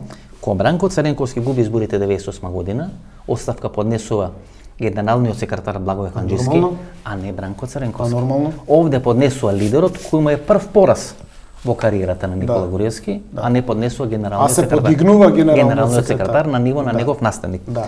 Ако добро ве разберам, вие сметате дека Никола Груевски е уценет по две основи да ја напушти партијата и кого да избере. И кого да избере како свој наследник. Да. Тоа кореспондира со муабетите што ги слушнавме во некои други ваши емисии. Да, со Лјупчо Палевски, со Лјупчо Палевски. Станува, да. Значи, станува збор за класична реализација на однапред, не само смислено, него и долго време валјано, утабано сценарио. Сценарио кое што треба да доведе, и затоа е тука мојот бес, моето несогласување на ваков начин. Ја можам и да не го коментирам ова гајлеме. Јас сум реализиран човек. Меѓутоа, мојот бес е тука, затоа што мене не Лјупчо, туку Груевски, при мојата средба со него, кога му кажувам, ја ќе се кандидирам за председател, ми вели, ВМРО ДПМН ќе има промена, ќе падне и ќе се случат следниви работи. Мене Груевски ми ги кажува работиве, дека ќе се смени името, ќе се смени уставот, ќе се воведе двојазичност. Не ми кажа засно, а ни го смени јасно и ми рече, дури све ова кога ќе се среди, кога ќе се исчисти тоа црнилото фрлено врз нас, ВМРО ДПМН може да се врати на власт. И јас му реков, чекај ве човек. Па нели ние имаме историска ако го зимаме тоа 10-ти конгрес и сега да се вратиме на она што го зборувам јас за континуитетот до 1893-та. Па и денеска е роден ден на ВМРО ДПМН. Снимаме среда, ќе метуваме во недела, нели? Значи, ако го зимаме тој легитимитет врз себе, ние зимаме и клетва. Клетвата е да го браниме македонскиот народ. Затоа што Стојан Христов во својата книга Херои и убици вели, Стојан Христов од Америка. Од Америка, кој што неговите книги се наоѓале на маса на американски председатели. Е единствен човек од овие простори што е признат во таа смисла. Село до село сме од Егејска Македонија. Он што вели? Село до село. Еве да го цитирам. За да објаснам моето политичко кредо. И зашто никош не сум престанал да се инатам и да се борам кога е во прашање ВМРО, ДПМН или македонскиот народ. Он вели, единствена сила политичка која што делуваше внатре по поделбата на Македонија и затварањето на македонското прашање беше ВМРО. ВМРО со тероризам, со само жртва допринесе да остане отворено македонското прашање и да не премине во обскурни термини како што е Тракија или Мизија, заборавени долго во антиката. Тоа е за мене кредо. Нешто од кое што не треба да се отстапи. И тоа му го кажав ја на Груевски. Зошто бе човече да се врати ВМРО ДПМН во држава која што ќе биде осакатена? Ако јас Он одмолча. Ако јас ко директор на Алфа не ја ставив телевизијата во функција на бојкот на референдумот, и Николовски, и Мицковски ќе излезе на референдум. Тоа можам со две раце да го потпишам. Мене ми е јасно. Тоа можам со две раце да го потпишам. Па на дента на референдумот Мицковски тактизираше до еден сат попладне. Кога пишам еден ден книга, ќе биде шокирана македонската јавност. Васко, мора... Не можам да им простам соучештништво во промена и продажба на име. Јас тоа од Заев го очекував. Заев тоа него ни криеше. Ама Заев не е предмет на дискусија, човеков дојде на таа агенда. Ова екипа не можам да им простам соучесничество во промена на име. Еве, прв пат пред гледачите, ако веќе кажуваме нели историски, вие кажавте, рете јас да кажам. Еве зашто го потенцирам тоа. Јас сум слушал како Гордана Силјановска дебатира за фришопови. Не у македонска телевизија кај Маријан Цветковски може да се најдат стенограмите како се делени фришоповите. И дека е министерка на Бранко Црвенковски. Бранко Црвенковски. И сега е носител на листа на Мицковски. Да. Па таков лупин. Неги. Кај Маријан Цветковски можете да ги најдете у македонска телевизија како се делени фришоповите во Република Македонија. Сум ги читал стенограмите. Баш на таа тема. Јас сум ги читал. И сега знам дека ќе дојде Народен глас и Саша Политико. По цела емисија од 90 или 110 минути ќе изваат една минута, па ќе тоа стават бомбастични наслови и така натаму. Но тоа е ризик кој секој од нас треба да го земи. Ама ние имаме обврска пред историјата. Право да ја знаат вистината. Тоа е мотото на емисијата. Значи ја тука се ставам, исто мене ќе ме масакрираат и лево и десно. Апсолутно. Ама гајле ми е, затоа што јас сакам да се знае. Јас не очекувам ништо од ова. Поминале некои работи, одамна 2003 е Конгресот во Охрид 17 години позади нас. Но некои работи треба да се знаат за да се напишат хроники. Ој народ нема на што да се фати. И затоа му кажам на Груевски, абе не смееме да дозволиме промена на името, човече. Партијата ако треба нека отиде у партизани или у терористички организации, мора да се спаси името. И тоа беше моето политичко кредо. Знам дека идам против НАТО, против големи светски заговори. Ама па што? Ама па што? Видите, сега имаме две СДСМ партии. Да. И сега е само прашање на време. Кога ќе се формира патриотска партија? Прашање на време. Самите странци ќе имаат потреба од патриотска партија. Па гледате, у Македонија се Самите странци ќе бараат да се формира нова партија која ќе го промовира македонскиот национализам. Вие ќе знаете зашто ви се две плавуши, сакате да имате една плавуша, една црнка. Ако имате две плавуши, ви треба црнка. Тоа е логиката. По примерот на Али Ахмети, најавата за албанец премиер. Да. Значи, он не вика стручњак или член на нашата партија премиер, он вика албанец. Така. Значи, ако има некој стручњак, што ја знам? Што е тешко, нели? Кај УДУИ нема стручњаци, тоа се све терористи од УЧК пресоблечени во одела. Команданти. Значи, какви команданти? Тоа се терористи. Апсолютно. Значи да разјасниме, не се тоа команданти. Терористи. Тоа кој јас за себе да кажам дека сум фелдмаршал. И луѓе кои се бавеле со разни незаконски активности така натаму. Сите се со досие без малку колку 10 тома што сме прочитале. Кога вели албанец премиер, он најавува воведување на апартхеjd. Примерот на Јужна Африка, каде што имате доминација на малцинство врз мнозинство. Мене тоа ме плаши, познавајќи го Заев и Мицковски. И Заев вели не може, а Мицковски молчи. Па нормално дека молчи. Тоа е шокантно. Утре ќе се пазарат. Нема да биде премиер од кај Али, ама ќе им дадат клучни министерства, одбрани, полиција, финансии и така натаму. Испазарени се Петровски. Без подршка на Дуи и на Али Ахмети. Нема да биде премиер нити едниот, нити другиот. Без подршка на Дуи и Али Ахмети Никола Груевски немаше се замени од Република Македонија. Точно. И на тоа сум своевременик и сведок. Дента кога му ја скинаа главата на 20 ден од мандатот во јануари 2017, кога он нас не свика на Централен комитет, каде што ја не бев член, бев само наблюдувач. Никој, значи вака, и уште оваа работа да ја разјасниме. Од 2003 од Охрид до денеска никогаш не сум имал партиска позиција Никош. во општински месен комитет или Централен комитет. Никогаш. Сум бил поставуван на позиции тргни го таму да не ни смета, но таму каде што се гласа партиска политика, Груевски мене никогаш ме нема пуштено. Сега, како директор на архив и уште некои други директори, они нас не викаа на Централен. И бев сведок на тој Централен кога на него во 10 сат на вечер, 10:30, али му откажа љубов, а во штабот се збореше дека е договорена владата и расподелени министерствата. Му се јави од амбасада на Али и ова му е скина главата. Сега се обидува да му е скине главата на Заев, но ја мислам дека ќе му е скине главата на Мицковски. Никола Груевски. Индикациите покажуваат обратно, само не ги читаат добро.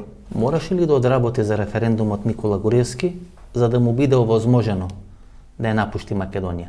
Оние приказни во гепеци, во автомобили и така натаму. Јас многу не верувам во тие приказни. Не јас. Ја многу повеќе верувам во некој авионче малев дојдено во Исто Скопје јас. и вратено директно во Исто Будимпешта. јас. Многу повеќе во не велам дека е тоа точно, но многу поверојатни ми се тие веројатни ми се тие приказни.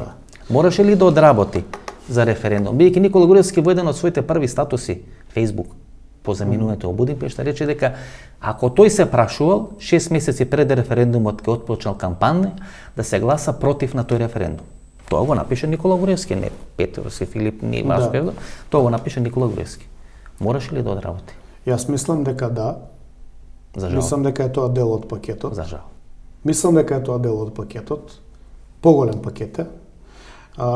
Тешки се овие разговори, Петровски, знаеш? За мене се тешки затоа што и многу емоции и обично затоа Васко, предизвикаат овие многу ми е полесно да се расфајтаме, да си спокараме на политички теми и така натаму. Добро. И ке си вака кои кажуваме, овие се тешки емотивни, кај што кажувате дел од предавствата на што се прави за грбот. Да, овие се многу реални. И народот треба да ги знае. Треба да ги знае.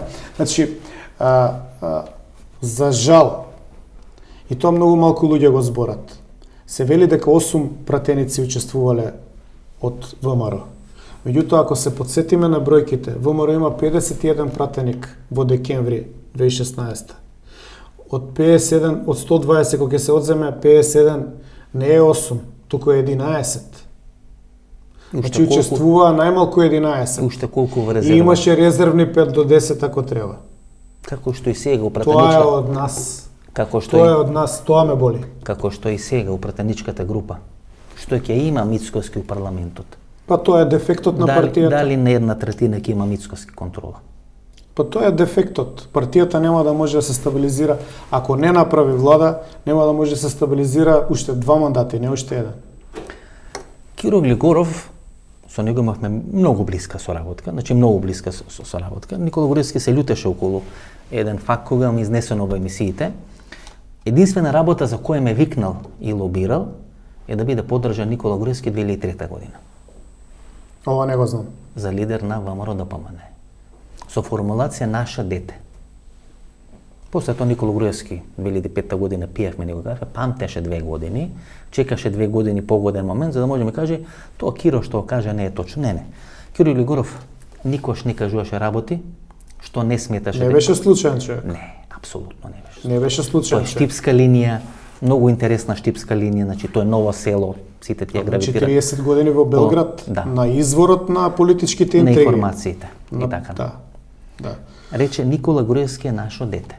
Треба да биде поддржано. Јас не го поддржав, но Киро Глигоров тоа го суверираше. Мицковски е нивно дете. Пак е наше дете, па тоа се поставува како логично прашање. Нели тоа е логиката, дали и Мицковски е нашо дете? Мене ме загрижува Бидејќи гледате, Груевски и Мане Јаковлевски. Да.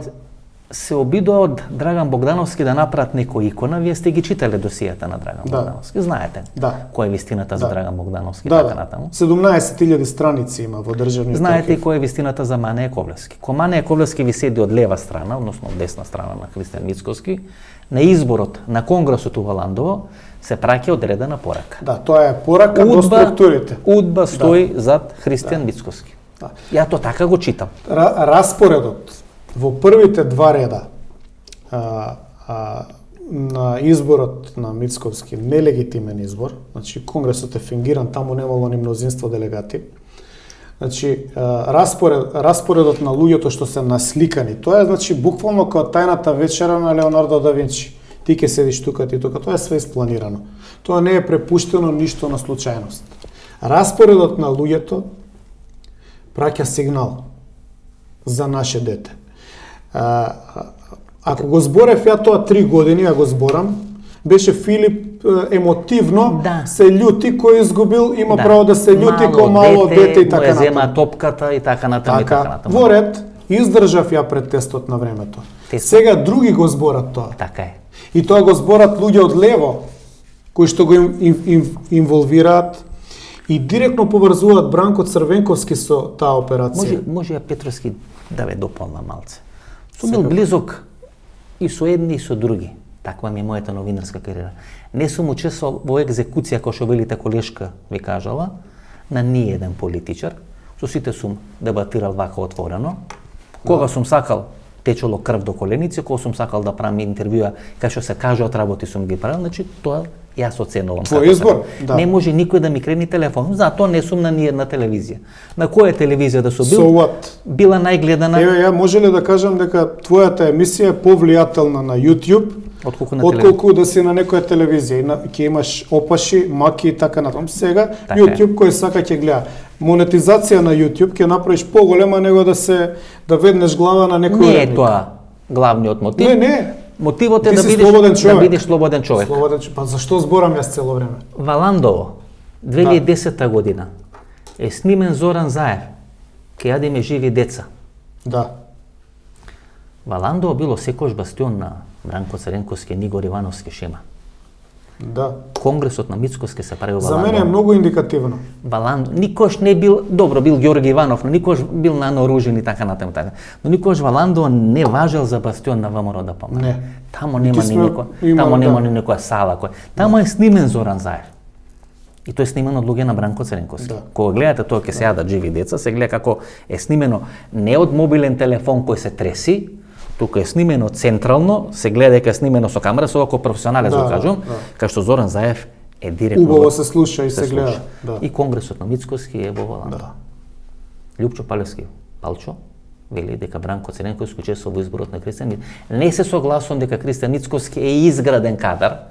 Не јас. Не се, бидејќи не сметам дека е изграден кадар. Не јас. Значи, но мислам дека Бранко Црвенковски учествува во изборот на Христијан Мицкоски. Значи, он е политички дунстер, извини што вака ќе употребам потежок термин.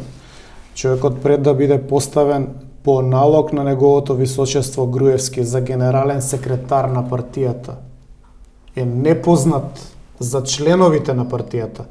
Тоа што се гради сега од него мит, што он таму со змејко става плочи, тоа е све летечкиот циркус на Монти Пајтон. И целава работа дека он бил препознатлив, ја не можам да ја втемелам во ниеден документ или ниеден извештај од медиуми. Јас прв пат разбирам за Христијан Мицкоски од Живко Мукетов и од Никола Колевски Колјо, кој е директор на правниот сектор во Алкалуит. Прв пат разбирам дека има некој советник за енергетика на Никола Груевски, кој може да биде иден лидер на ВМРО ДПМН. Сега ние релациите на Живко Мукетов ги знаеме со Филип Рикер, ја знаеме таа линија на Тошо Шкартов и така натаму и така натаму. Прв пат значи таа структура јас разбирам за Христијан Мицкоски, до тогаш не знаев.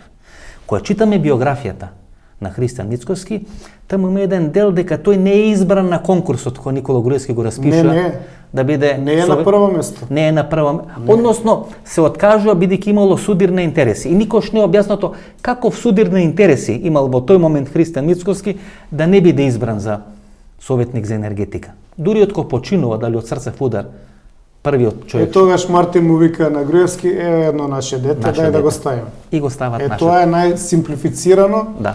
како он влегува на задња врата. Што работел Христијан Мицкоски да има судир на интереси да не може да биде советник за енергетика? Што работел у Белград? Тие 3 години или 2 години ние не ги знаеме едно. Он пише дека работело Фонко, правело Фонко, чистел. А зашто не истражувате? Зашто не објасните, не објавите на јавноста не знам што работел. Што е правено у Белград, на кои фирми бил директор и колку пари се продени низ тие фирми? Ја знам. И знам кој бил книговодител. Знам и јас. И знам кој бил книговодител. Знам и јас. Книговодителка. Знам и јас, заменичката министарка за финансии. Значи, мене ми се јасни работиве. Нашо дете. Нашо дете. Нашо дете е, за жал, многу лоша етикета за него. Таа асоцира токму на она што го зборуваме за Груевски. Не во смисол дека е лошо ти да си нечиво дете и некој да сака да те поддржува. Многу се лоши силите зад параванот, кои што тебе те гураат во таа политичка орбита, ти ја даваат силата да го земеш раководното место во така значајна партија која што претендира утре да биде алфа и омега во државата, но ти се задужуваш и станува збор за проект. Тврдам дека долгогодишен проект е пред 2003 Груевски. Не случајни се и пица буџетот, и 24 часа дека работи, упалените светла во Министерството, еден технократ и така натаму. Преписките во дневник со Сем Вакнин, значи формирањето на една аура која што по истиот модел се пресликува и кај неговиот наследник. Панде Колемишевски инсистираше во Пулс да ги објавиме преписките на Груевски со Сем Вакнин. Тоа е 97-98 година. Тоа е подготовката негова за влегување во политика. Ние одбиваме и ги објавува во Време и пари. Тој е додаток на НИП Нова Македонија и Ерол Ризав, 97-98 година. Таму Груевски почнува да ја прави својата политичка кариера. Подосна ги објави во книга. Подосна ги објави во книга. Значи ние во Пулс го одбиваме, покојни Васко Мицкоски, Мирка Велиновска, јас сме таму и така натаму. Вашиот наследник на функцијата директор во Државниот архив, Емил Крстевски, кој подосна влегува, станал советник нешто во собрание, но ги објавува Ерол Ризав. Така почна да се гради митот за Никола Груевски. Да. Подосна све технологија и техника. Да, точно. И таа технологија на градење на мит без реални основи е премената исто и на Мицковски. Ке може ли кратко за Драган Богдановски, Мане Јаковлевски? Биле ли соработници на службите? Многу е интересна животната приказка на Драган Богдановски. Он е еден извореден патриот. Меѓутоа, постојат индикации дека имал соработка со службите во најмалку 2 периоди.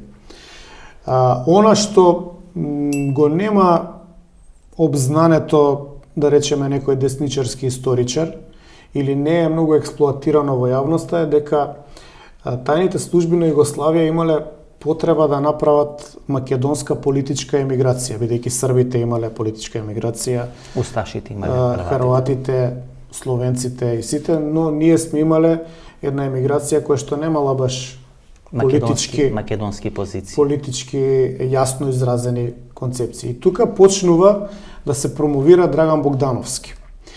Драган Богдановски има едно многу сериозно движење, он е голем љубител на Македонија, он е сериозен македонист, потекнува од Куманово, од каде што потекнувам и јас, што нели беше чудно, деме кумановци се просрпски. Да. Не е точно, но можно е да имал соработка во почетокот, дури одредена финансиска соработка. Тоа не е ради тоа што сакал да соработува, но мислам дека е пикиран од југословенската служба за да му биде пандан на Ванчо Михајлов. Да не забораваме, Ванчо Михајлов е многу активен после 45-та година, до некоја, нели, смртта му е 90-тите, на почетокот на 90-та, но он е во тие децени на поствоен свет активен меѓу емиграцијата, требало да се парира. И тука се парира, најдобро парира Драган Богдановски, и мислам дека кај него победува на чувство на патриотизам и почнува да работи исклучително заангажирано на идејата на ослободување и обединување на Македонија. Неговото движење се вика ДОМ, движење за ослободување и обединување на Македонија. Јас ги имам видено и консултирано оригиналните документи. Јово Трпеновски, последниот министер за внатрешни работи на комунистичка Македонија, вели, ние го спасивме од бугарските служби за Драган Богдановски. Можно е да сакале разни служби да остварат влијание или да го ликвидираат, меѓутоа он е киднапиран, која не можеле да го контролираат југословенските служби, он е киднапиран и е донесен во гепек во Јасен. Јас имав изворедна прилика да зборам со чувар од Јасен, нема да го именувам. Човеков дојде да се исповеда кај мене поради чувство на грижа што му праеле на Драган Богдановски. Значи он е таму 18 месеци. Во Јасен. Да, и никој не знае каде е. Чуварите што го чуваат, дома имале обврска да кажат дека одат во Белград, го чувале по една недела на смена. Човекот што ми го кажуваше ова ми рече дека дома кажувал дека чува Јованка Броз, а всушност оделе во Јасен со Човеков. Што правил таму Драган Богдановски? Драган Богдановски пишувал по 500 страници неделно. Они му ги зимале и ги палеле. Другата недела пак почнувал да пишува. И човекот пишува. После е осуден и е ставен во затвор. Кон крајот на затворот, одлежувањето, мислам дека прифаќа, за жал, мора да се каже, соработка, но мислам дека таа соработка е извагана за да се спаси од прогонот и за да успеа да избега од Македонија. Тука некаде Мане Колевски посредува и за тоа постојат исто така документи. Станот во Скопје кој што му го дава службата на Драган Богдановски е платен со пари кои што ги носат од Берлин. Од Мане Колевски. Многу се тешки тие работи и мене ми се тешки да ги изјавам, но за жал многу работи се кријат и не се осветлени. Јас Груевски го прашав. Имате вие повеќе сати разговор? Јас сум имал пред да замени во Будимпешта. До последниот разговор, можеби 15 средби по 2, 3 и 4 сата каде што сме дискутирале на овие теми. Јас еднаш го прашав дали добро ја знаеш улогата на Драган Богдановски, бидејќи човекот е значаен за ВМРО, ДПМН, основањето, многу е значаен за емиграцијата, меѓутоа има и црни и бели страни. Okay. Груевски кога ги гледаше тие работи, во неговиот премиерски кабинет, вака се фати за глава, јас му реков, еве ги, бидејќи се копија и можеш да ги разгледаш, и тие не беа, тие се декласифицирани, меѓутоа шум е во прашање, 630.000 страници се треба да си упорен да ги најдеш. 630.000? Да. 630.000 страници се чуваат во државен архив. 17.000 страници се на Драган Богдановски. Досието, во 10 кутии. Сум прошол све. Од А до Ш. И му ги однесов да ги види. И му кажав, знаеш ли дека се објавува само дел од историјата во некои од книгите што ги објавуваме ние? Утре ќе дојде СДСМ на власт и ќе каже, вие фалсификувате историја. И што ти одговори? Немаше, мене ми беше нејасно, 10 години беше пример, не ги знаеше тие работи. Значи, некои работи се веројатно и криени од него. Или одглумил пред мене дека не знае, но мислам дека не одглуми. Мислам дека беше тотално збунет. Петровски. И тогаш ми рече, објави ги црните страници на УДБА. Така добива зелено светло. Да. Затоа што ја 6 месеци се подготвував да му однесам материјал. И он ме праша, зошто треба да бидат објавени тајните досиеа? Објасни ми за да сватам. Јас му кажав, има само еден мотив кај мене. Но вели, што е тоа? Не ми е јасно, кога ги читам тие страници, што се правело врз македонците, каков зулум од 45-та до 90-та и потосно до 2000-та, бидејќи тој период се покрива, му реков, мене не ми е јасно како ние имаме држава. И еве, дојдовме на тоа дека ја изгубивме државата. Петровски, вие можете да ги видите и архивите на Лазар Колишевски. Не завршија во Државниот архив, Не. завршија во Македонска академија на науки и уметности. За жал. Можете да видите дел од архивите на Лазар Колишевски? Јас сум ја видел архивата Битна архива? на Лазар Колишевски. Сметам дека е тоа една од 5 најбитни архиви за историја на Република Македонија. најосновната, најбитната е фондот на АСНОМ, каде што се оригиналните документи како е воспоставена државата. Имаме многу битен фонд за Егејска Македонија, кој што сакав да го објавам, меѓутоа бев Тој е во сменет. државниот архив. Да. И има некои други работи, не би се сакал во јавноста. И Лазар Кулишевски. И има работи и фондови кои што не се во државен архив, на други места што се. Приватни архиви. Да. И фондот на Лазо Кулишевски, кој што се наоѓа во Ману, по негово барање, и е блокиран. Јас го видов. И тоа не како директор на државен архив, во друга прилика.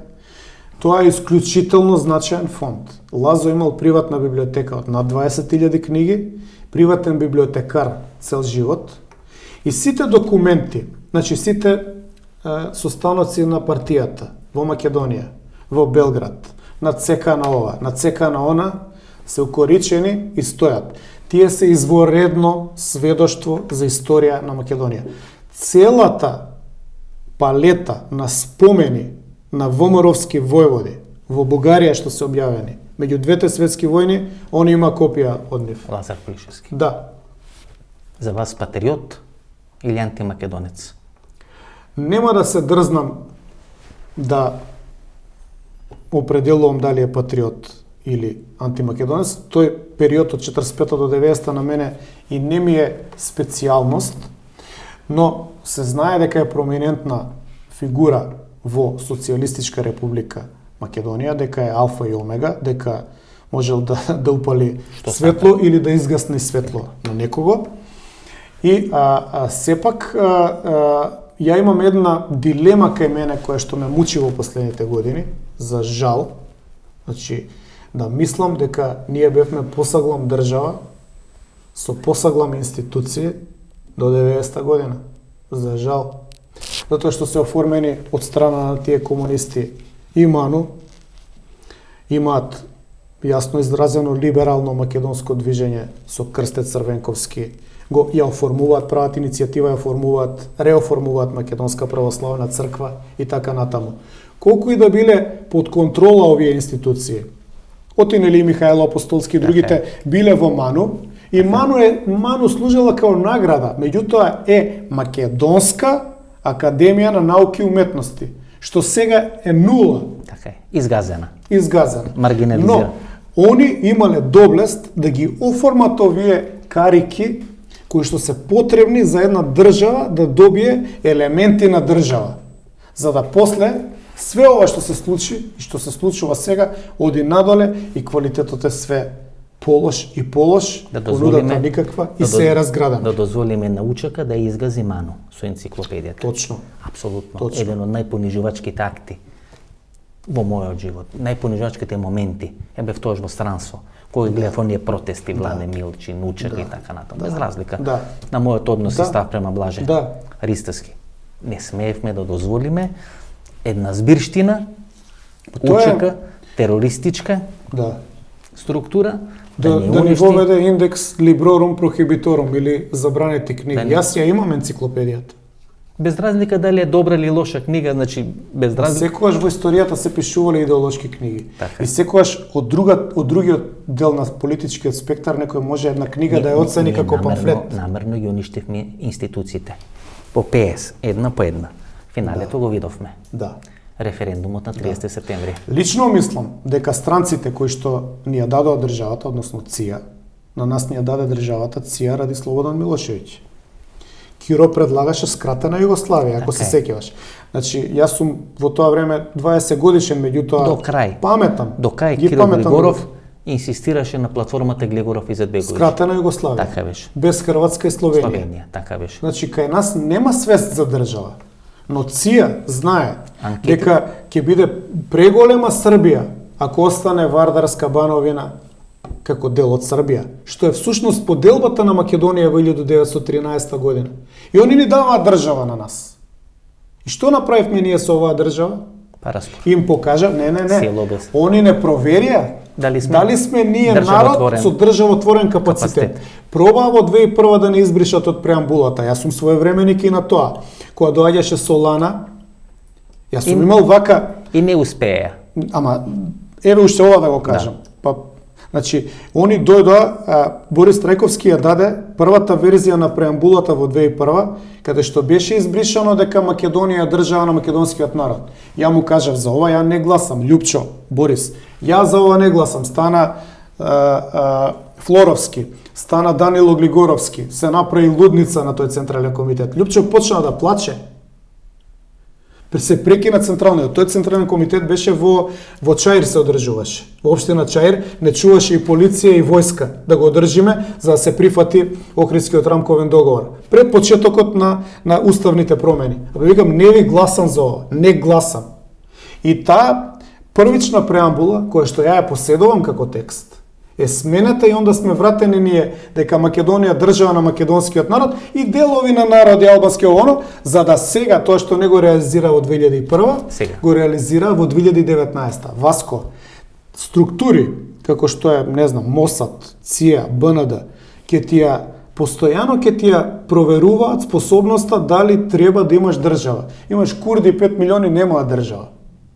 Ние бевме наградени со држава. Немаше овдека државотворен капацитет за да докажеме дека сме држава. Не е битно дали е ВМРО ДПМН е во опозиција 10 години, ако е името во уставот Република Македонија. Тоа не може да го сватат оние наши деца, кои што гледа да се доберат до тендери, до фотели, до секретарки, до ескорт сервиси и така натаму. Значи, Љупчо Георгиевски плачи. На Централниот комитет во Чаир, да, плачеше и доста стана, Бог да ја прости, и рече како не ви е срам, и Воја Стојановски кажа не гласам ја. Побуна имаше таму. Петровски, уште две работи ме интересираат. Ајде. Мислам дека сме доста информативни. По околу 2 сати, сум лет на времето, размена на територии. Да. И она теза, која Љупчо Палевски Палчо, минатата недела ја кажа, дека големо това. Може би сакаше да го амнестира Верушевски. Не знам. Но кажа не дека... го амнестираше, го инволвираше. Го инволвираше. Го инволвираше и му го залепи и на Мицковски. На Мицковски. А Мицковски го прогласи за патриот. Да. Па тоа е такво салто мортале. Ја не можам да сватам. И големо това. Да. Вие тогаш сте дел на парламентот. Да, па јас сум у тие разговори прислушкувани и мене ми има во тие разговори. Што ги објавија? Што каже Љупчо Георгиевски за големо това? Значи, тоа дојде како гром од ведро небо, кога Бранко ги објави разговорите. Јас добив копија во парламент, сите пратеници добија копија и се најдов таму дека продолжува и мере да ме слуша. Дека се точни тие разговори. Јас тогаш не знаев кој е Верушевски. Меѓутоа, Верушевски се појавува во моето досие. Се појавува? Да. Значи, во моето политичко досие, каде што сум следен како студент, дерегистрацијата, значи, престанокот на следење, кое што е направено 4 дена откако јас сум член на парламентот.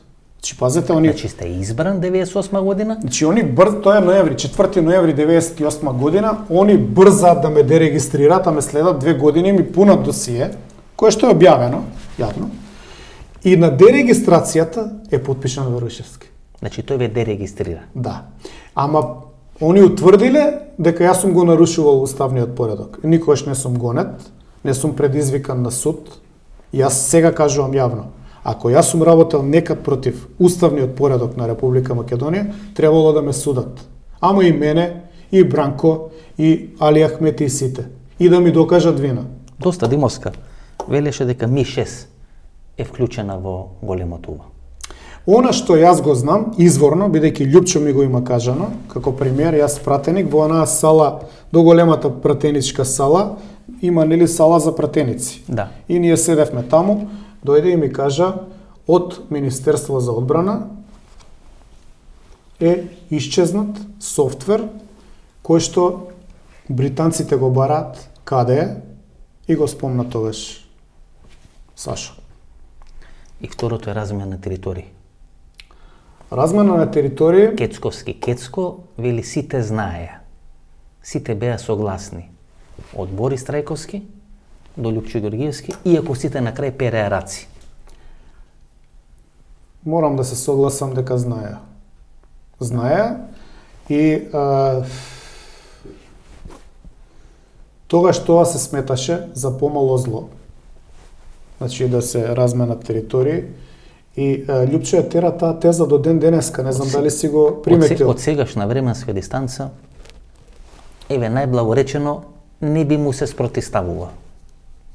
Токму тоа сакам да го кажам, дека он ја одржува таа теза, дека понудил тогаш и тогаш било помало зло и дека Македонија на крај ќе се распадне под притисок на големо албанскиот шовинизам, кој што како што се чини нема да ја сака само пола Македонија, туку би можел да ја анектира и цела Македонија. Јас мислам Петровски. И тогаш они сметаа дека е мало зло Тетово и не знам Гостивар. Делови на Деба, Струга и така. Они сметаа дека е мало зло, дека овој дел пак би се исчистил од оваа страна и го одбра, нели, академикот несрекно и го жртвува Ефремов. После го прати амбасадор да го спасува, ама го жртвува. Не, во Кина беше, мислам. Во Кина беше? Да, во Пекинг. Во Пекинг. Јас не мислам дека од албанците ќе се распаднеме. Од наши деца ќе се распаднеме. Тоа е нашата. Не. Ќе се распаднеме. Знаеш ли зашто од албанците? Затоа што албанците се итри. Они се итромани. Али Ахмети е итроман и нели се зборува и со работник на служби 30-40 години. Да. Марксист и ленинист. Како велат, врвен. Сите со него што работеле велат врвен. Крајен левичар. Да. Кој што ги гледа овие Заев и Мицковски и верувам дека се смее. И вика, овие ли се политички опоненти кои што ќе ја заштитат Македонија од мене? Верувам дека се смее. Па гледај што прави Артан Груби. Па то збришат. Си инсталира таму на Кале. Он не е битно, значи он можел тоа да го става билборд што гледа према влада, ги става Заев и Мицковски како тутурутки, да ми простиш, и трет човек ќе биде, или ако не биде, нема да биде ни еден од вас двајца премиер. Тоа е срамота. Петровски, знаете, од тие наши деца. Тоа е што добро. Ги спремаат од Тоа е добро. Во еден момент ќе дојде точка на вриење. Тоа е ко Федер, колку повеќе го притискате во еден момент. Прашање е на време. Може би јас и вие нема да дочекаме, но прашање е на време кога, ја мислам дека многу побрзо ќе се случат тие некои работи.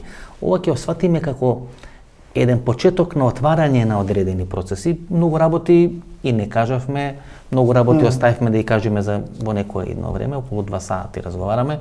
Многу работи отворивме. Прв пат пред македонската јавност, одлично интервју ви велам. Може би едно од најдобрите интервју што ја сме ги направиле. Многу среќа во политичката кариера или во било која друга кариера ќе одлучите да имате и кај мене секојаш ќе имате карт бланш да може да кажете тоа што сакате да кажете. Благодарам, се надевам дека беше информативно, има доста сензитивни информации, предпоставувам дека ќе има реакции кон мене вакви или онакви. Спремен сум на сите тие реакции. Јас мислам дека мојата обврска како интелектуалец е да ги кажам работите, да ги пуштам во оптек, да луѓето дискутираат, да ги знаат и во однос на нив да заземат став. Ќе се повикам на Херцел, творецот, односно авторот на Еврејската држава. Книга што е објавена 51 година пред да се оформи Еврејската држава. Он е основач се смета за еден од идејните творци на ционизмот. До неговата книга евреите сакале да се претопат, односно да станат лојални граѓани ако се во Австрија на Австрија, ако се во Германија на Германија, значи сакале асимилација. Значи нешто по принцип на властите. Значи доминантно е асимилирањето како движење кај евреите. Тој ги поставува принципите на еврејската држава и е исмеан, отфрлен од евреите, за да подоцна стане, која добро ги сватиле принципите, еден од идеолошките водачи и реалниот водач на ционизмот. Тоа мене ме интересира. Која е еднината на Македонија за 5, 10, 50, 150 години и дали ќе постои? И за тоа сум спремен да се жртвувам. И јас се жртвував. Јас имав понуда да бидам функционер на Мицковски пред Конгресот од страна на луѓето што го поставија.